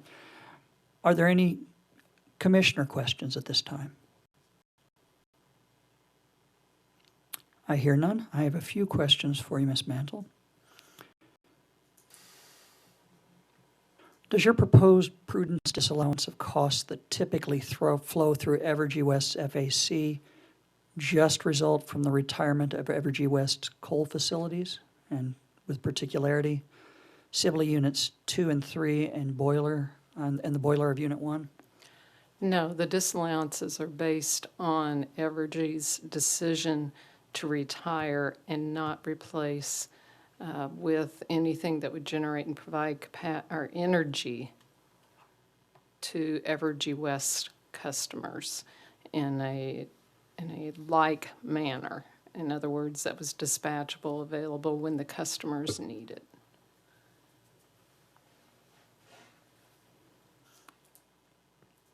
I'm not seeing the difference. Can you explain? It wouldn't make any difference if that was a coal unit, a natural gas unit, a combustion turbine unit, a combined cycle unit. It's the decision to retire and the decision not to add any generation that matched and could follow customer load. Evergy has added some wind purchase power agreements.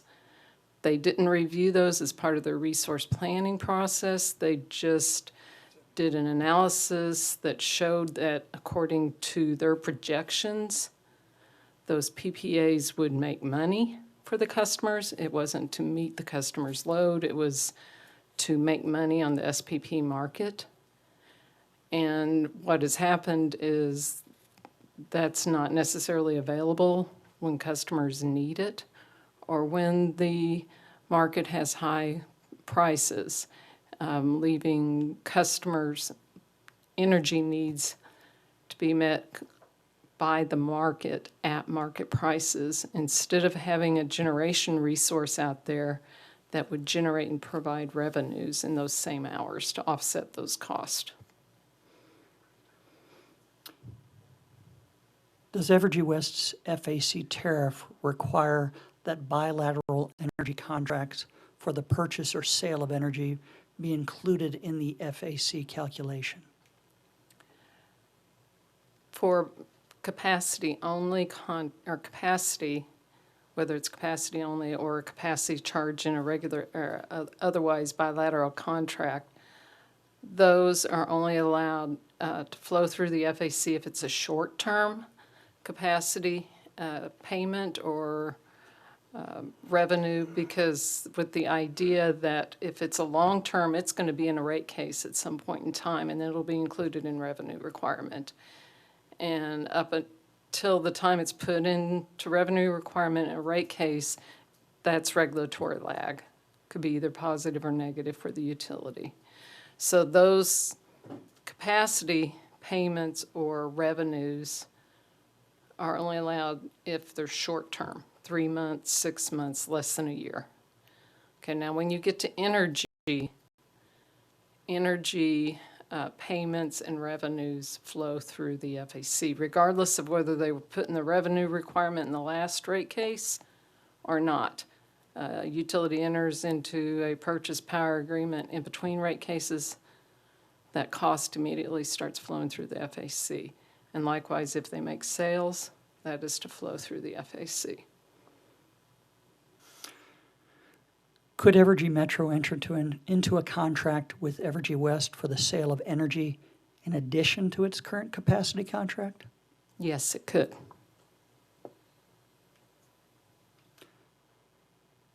Under the Commission's affiliate transactions rule, would a contract for the sale of energy from Metro to West require the sale to be at the lower of cost or market? You're stretching my memory. I do believe when Aquila was acquired by Great Plains Energy, there was a waiver from the affiliate transaction rules for selling of energy. And so then they didn't have to follow the affiliate transaction rules. It had to be at market.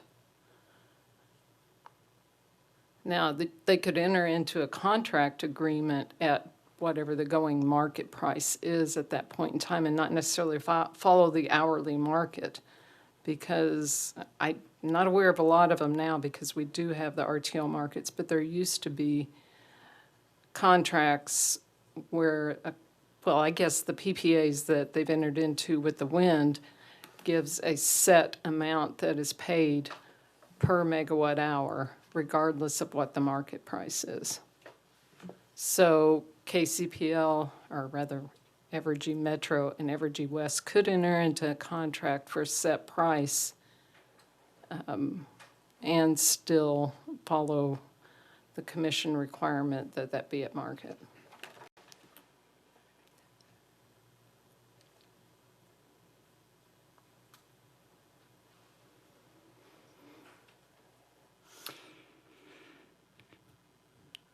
OPC supports staff's position to apply a 95.5% sharing mechanism to the fuel and purchase power costs.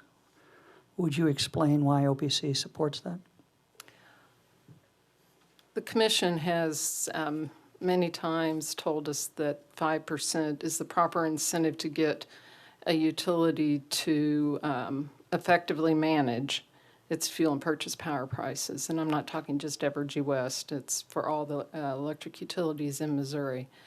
It didn't say it's a 5% only when everything's occurring normally. That 5%, that's an incentive regardless of whether things are going good or going bad. And in this case, this 5% is a sharing mechanism that gives the utility, as Mr. Fortson said, some skin in the game. Costs go way up, prices go way up. They try harder than to keep those down if they're going to absorb 5%.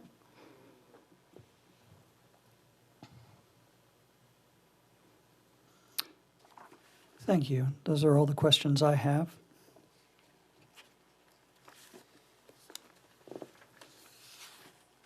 Any questions based on bench questions from Velvet? No, Your Honor. Nucor? No questions, Judge. MECG? No, thank you, Judge. Commission staff? No, thanks. Evergy?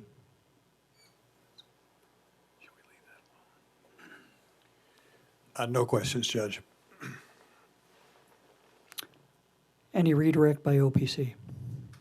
Could you give us just one moment, please?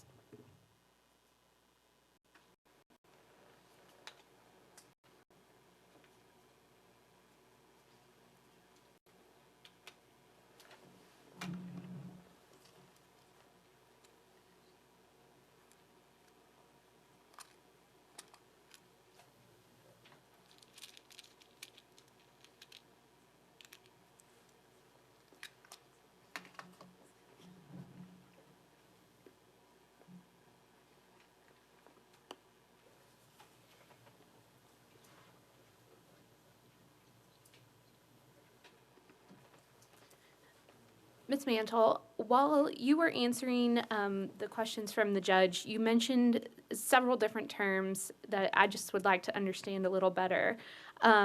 So first, you mentioned dispatchability. Could you just explain what that means? Dispatchability means to be able to generate electricity when it is needed. So that could be needed based on customer needs, that could be based on when the market prices are high. Dispatchable resources are typically fossil fuel resources, not just coal, but also natural gas, combined cycle and combustion turbines. Non-dispatchable generation is that generation that is dependent upon wind, the wind blowing, the sun shining, and water being available to flow through a turbine. Those are the ones I can think of off the top of my head. But in those cases, the market price could be high, but if the wind's not blowing, it doesn't make any difference. You can't get generation. Now, there may be times when the wind's blowing real hard and it's not needed, and then it's dispatched down, that they're told that they can't generate as much as what they could otherwise. So they're dispatchable, but in a negative way. Upon demand, they cannot be dispatched. Thank you. Could you also define what you mean when you say capacity?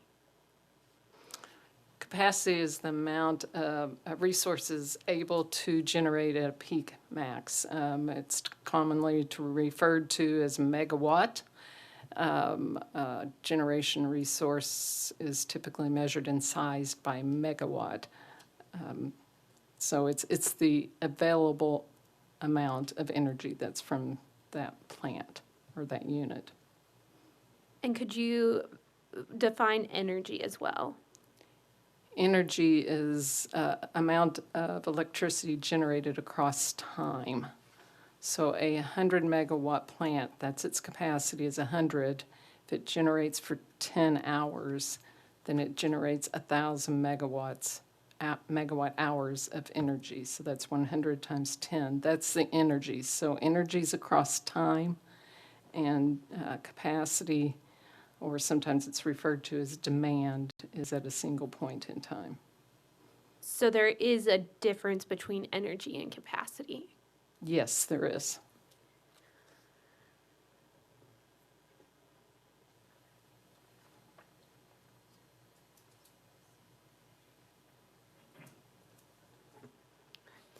So, Ms. Mantle, when you were speaking with the judge, you were asked about the sale of energy from Evergy Metro to Evergy Missouri West.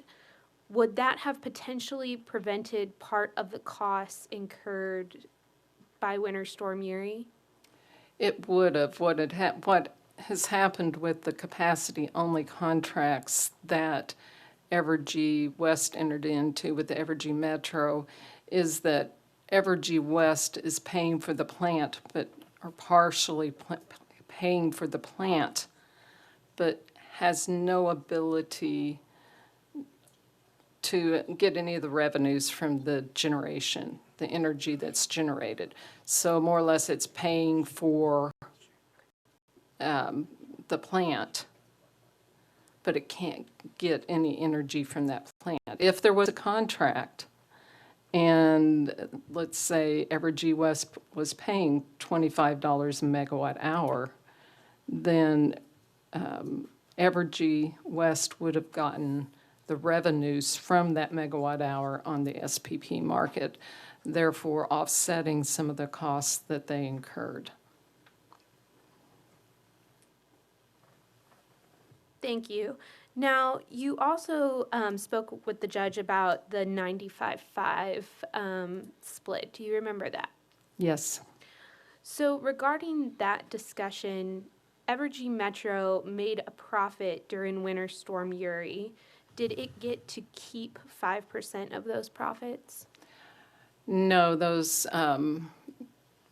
profits, the complete amount of revenues that it generated over its cost, that flowed through the FAC, meaning that 5% of that was kept by Evergy.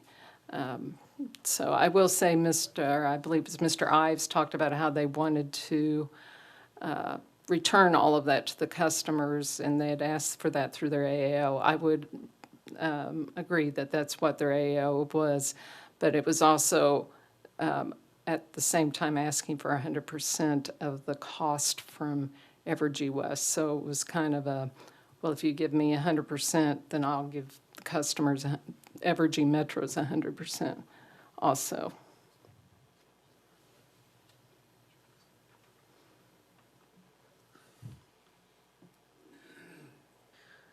So, Ms. Mantle, could you explain how that mentality applies here? If Evergy Metro actually got to keep 100% or keep 5% of the revenues they made, then Evergy West shareholders should have to pay for 5% of the cost that system incurred during Storm Uri. Thank you, Ms. Mantle. Nothing further, Your Honor. Thank you. Ms. Mantle, you may step down. Public counsel, you may call your next witness.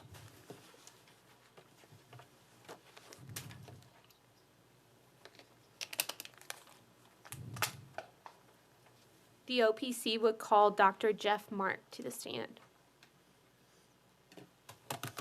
Would you raise your right hand to be sworn? Do you solemnly swear or affirm that the testimony you're about to give at this evidentiary hearing is the truth? I do. Please be seated. OPC, you may inquire. Good afternoon, Dr. Mark. Please state your name and spell it for the record. It's Jeff, Geoff, Mark, Marke. By whom are you employed and in what capacity? I'm the chief economist with the Missouri Office of Public Counsel. Are you the same Jeff Mark who caused to be prepared sir rebuttal testimony in this matter? Yes. Do you have any corrections or additions to your written testimony that has been pre-marked as Exhibit 208? No. If I asked you these same questions today, would your answers be the same? They would. Are those answers true and correct to the best of your knowledge? Yes. Your Honor, I offer Exhibit 208 for admittance and tender the witness for cross. Any objection to admitting Exhibit 208 onto the hearing record? Exhibit 208 is admitted onto the hearing record. Velvet, do you have any cross-examination for this witness? Yes, Your Honor.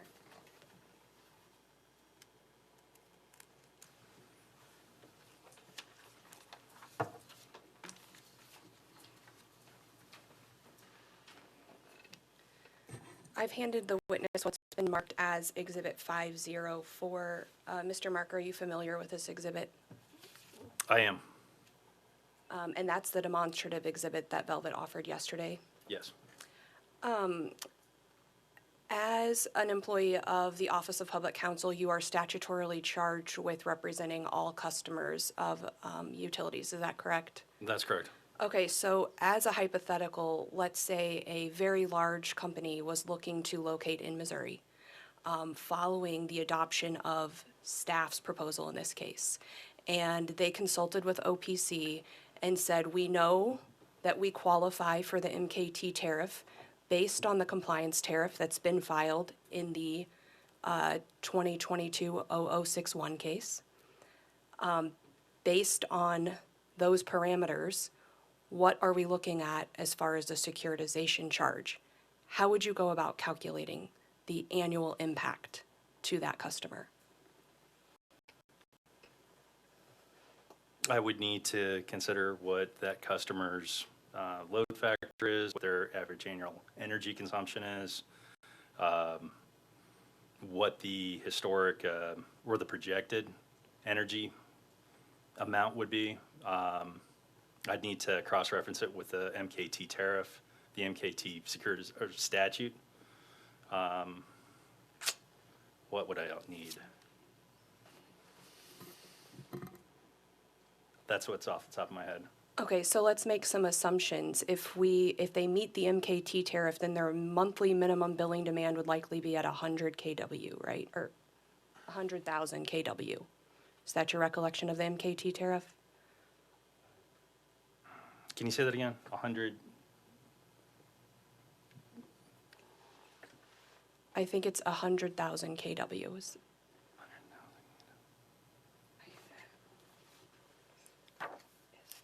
I'll take your word for it. If you've got a copy, that would probably be better. It's been a while since we did an MKT case. For the record, I've handed you what's been marked as Exhibit 503.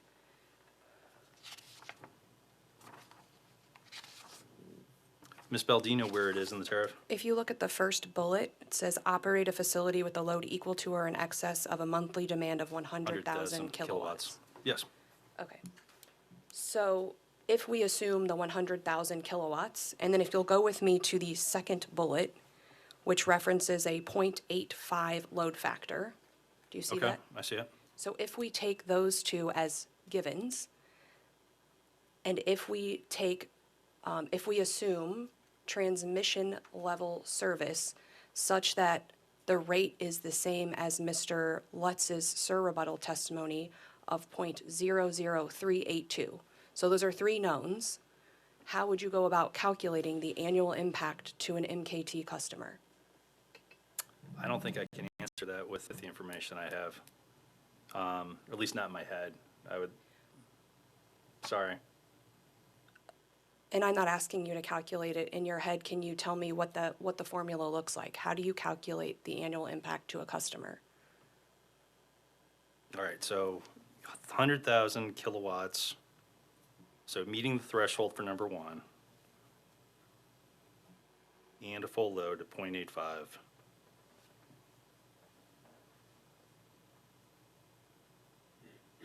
Ms. Bell, I would have to, honestly, this is where I rely on the spreadsheet. So, but what's the formula? You would take the kilowatt hours times by the load factor times by the rate. Is there anything else that goes into that calculation? I mean, what would go in your Transmission voltage. Okay, transmission voltage. What else would go in your spreadsheet? What else would go in the spreadsheet for that?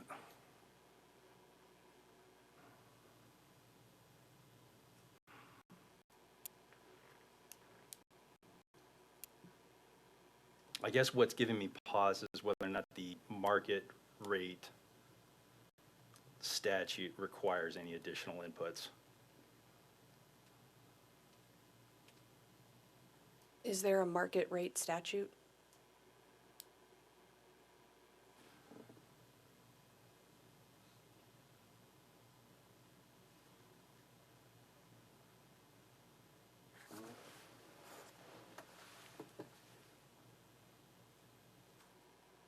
There's a statute, but it wasn't, we deviated it off. We deviated from that for the market rate tariff. I don't know, you've got me cold here, I'm sorry. So let's ignore market rate customers altogether. Any customer. So any customer Any that, customer, how do I calculate the securitization charge? What are the inputs into that calculation?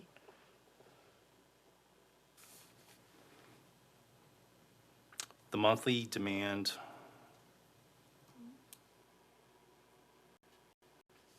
into the securitization charges drafted up in this case Correct. with the energy loss? Correct.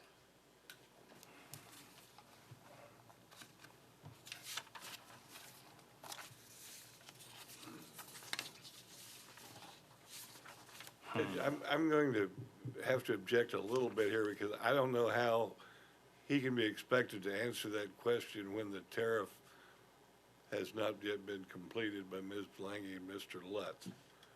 What tariff is he using to base this answer on, I guess, is, we don't know, unless Ms. Bell can clarify. Is Mr. Keevil suggesting that we suspend the hearing until that document is filed and then we can ask the question? I don't think he's asking that. I think he's asking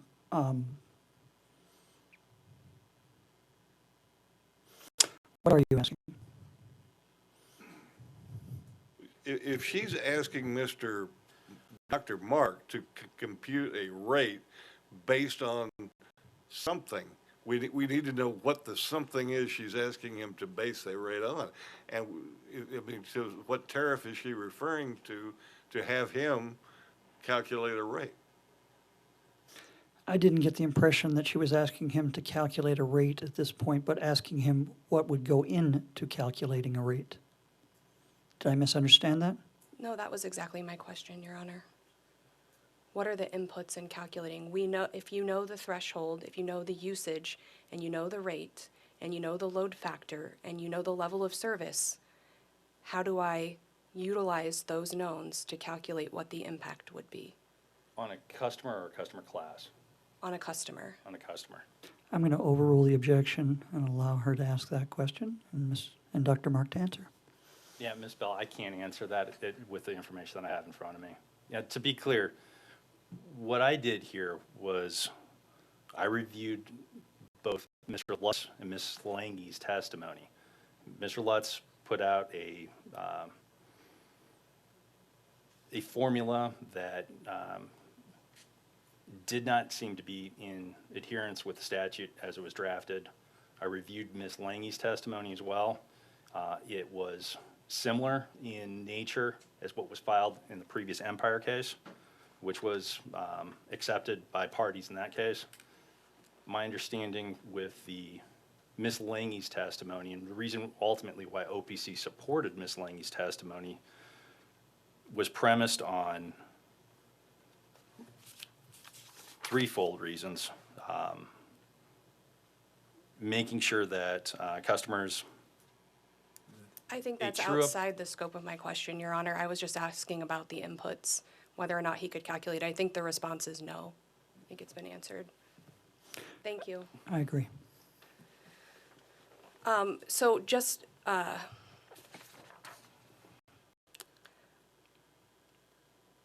so as a staff member for OPC, you're saying that you have not calculated the impacts on customers, is that correct?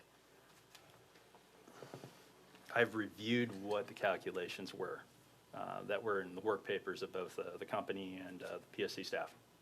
Thank you. No further questions, Your Honor.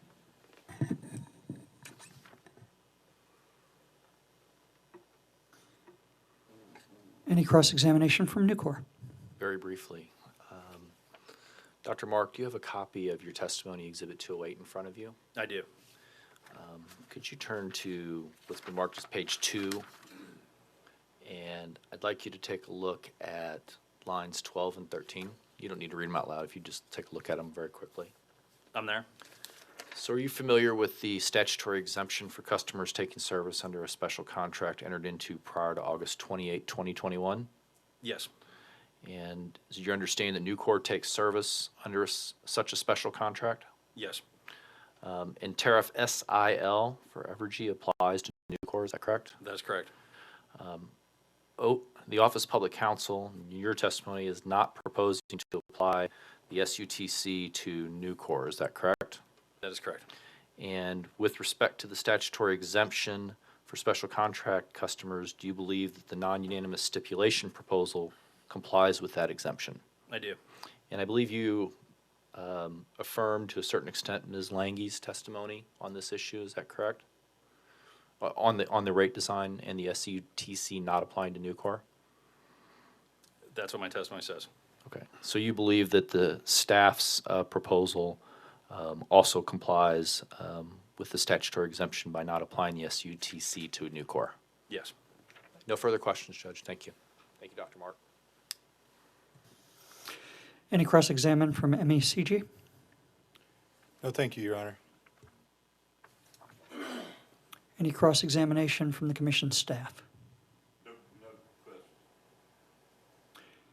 Any cross-examination from Evergy? Dr. Mark, I believe you started to give 3 reasons why you decided to go with the staff's proposal. Could you explain what those 3 reasons were or more? Late partial payments, true-up mechanism, and I think consideration for new customers. Was there another one? That's off the top of my head. Your position statement in this case indicates that under issue 4, how should the SUTC be allocated? An energy-based recovery design will minimize the potential of wild fluctuations from rate switching or from sudden loss of a large customer and is in compliance with the statute. Can you explain that advantage?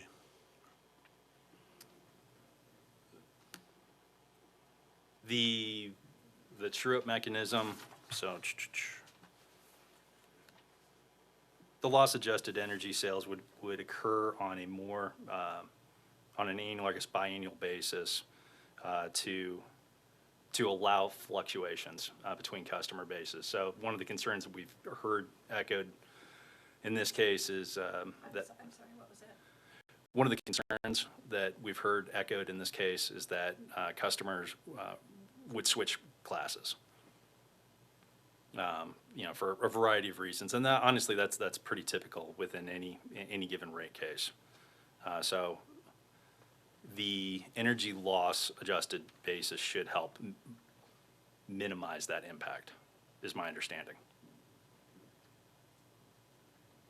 And if there's a sudden loss of a large customer under the what I'll call the rate case class allocation method, what would the effect of a loss of a large customer have on that class or on other classes? It could have an impact on those customers. Could you explain that? I mean, Because that revenue would need to be captured, recovered from those customers in the absence of that customer leaving. and that would not be the case under an energy allocator? That's right. That's all the questions I have, Judge.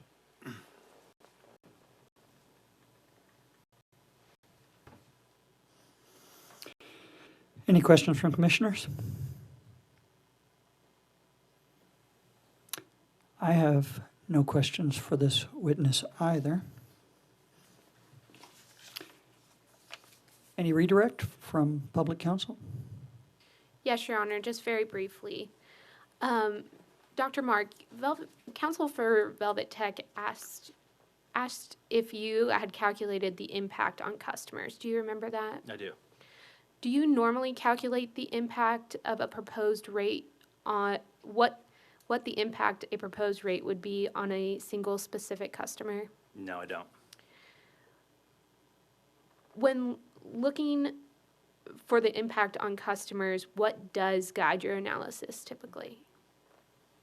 A lot of factors. So public counsel is, by statute, we're charged with looking out for ratepayers, plural. Not necessarily, one individual ratepayer, at the end of the day. So we try to balance those considerations in impacts that would happen across classes and how those are allocated. This proposal, is in line with logic as an energy-based allocation and one that is consistent with past mechanisms like the FAC. So there's a sound basis for moving forward with the commission adopting this proposal. And Dr. Mark, what do you mean by this proposal? The energy, the staff/company energy-based allocation. Yes. Thank you, Dr. Mark. No further questions, Your Honor. Dr. Mark, you may step down. Thank you.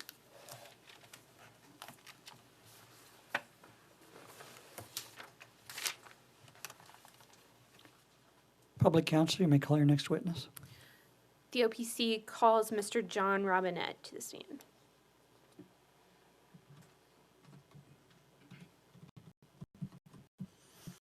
And Mr. Robinette is appearing via video.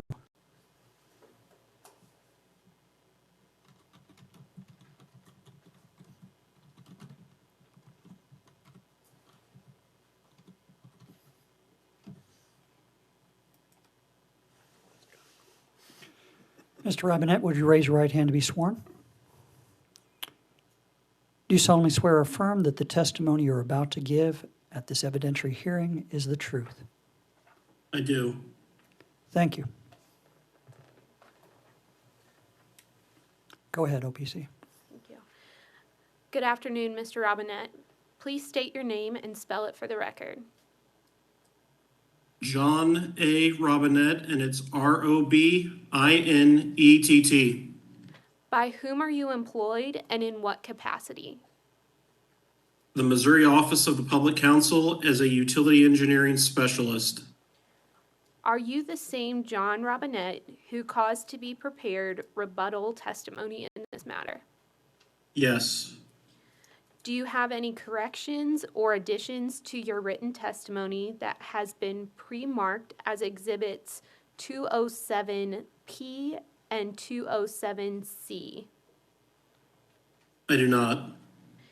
If I asked you these same questions today, would your answers be the same? They would. Are those answers true and correct to the best of your knowledge? Yes.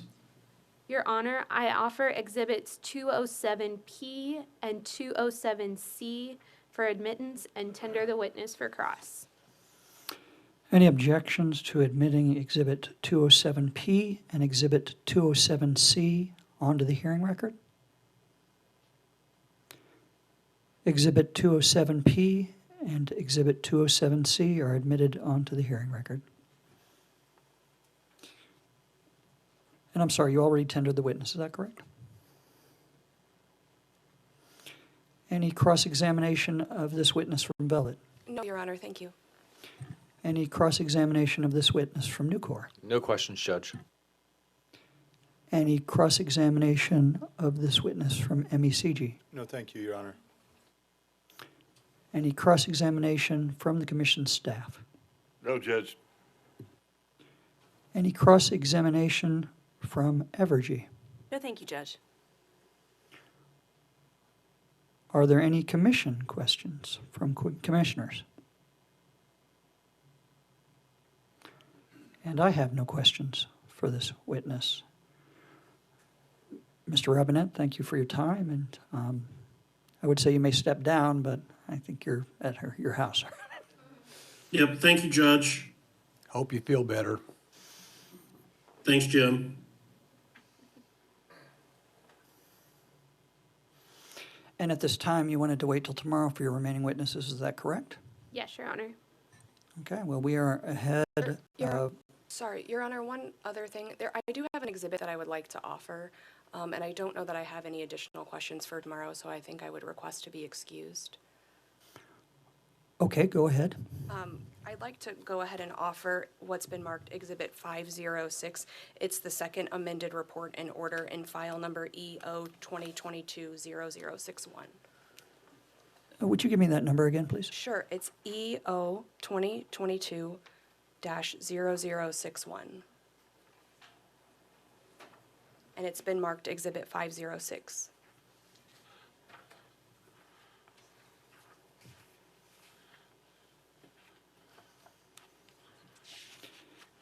Any objection to admitting Exhibit 506 onto the hearing record? One question, if I may, of Ms. Bell. I was in the case, but I don't remember. I remember they issued multiple orders. Is this the last of the multiple orders that were issued in the case? It is, Mr. Keeble. Okay, thank you. No objection then, Judge. I see no other objections. Exhibit 506 will be admitted onto the hearing record. And Your Honor, then I would go ahead and ask that I be excused for the remainder of the hearing. Unless there's an objection, that is fine with me. And Judge, I would also ask to be excused for the remainder of the hearing. Are there any objections to excusing either Velvet or Nucor? You are both excused. Thank you, Judge. Thank you. All right, I guess we will pick up tomorrow. Your Honor, could I interrupt for a second? You had Sure. a question, can't remember what day, for me, I couldn't answer it, about possibility of issuing multiple orders in this case. Say that again, please. You had a question for me, and I couldn't answer at the time, about the possibility of the commission issuing multiple orders in this case. Yes, I did. One approving the stipulation and one that would be the financing order. Right, and I don't believe that would be advisable. We can't issue bonds until everything is final and unappealable in this case. And if there would be two separate appeals of that, it would have different dates. So I would recommend that that not happen in this case. Okay, well, thank you. Thank you for getting that information for me, and also thank you for the explanation. That's very helpful. All right, we will pick up tomorrow with, is Mr. Davis going to be available first thing in the morning? That's my understanding, Judge, and certainly my hope that he will be. Is there any objection from anybody to me starting with staff's witness Davis, or OPC, would you like to continue through your witnesses? It's fine with us to begin with Mr. Davis. Okay, is there anything else that needs to be taken up by the commission at this time before we recess until tomorrow? Okay, thank you all for your time. At this point, we will recess till tomorrow morning at 9 a.m. I will see you all then, and we will go off the record.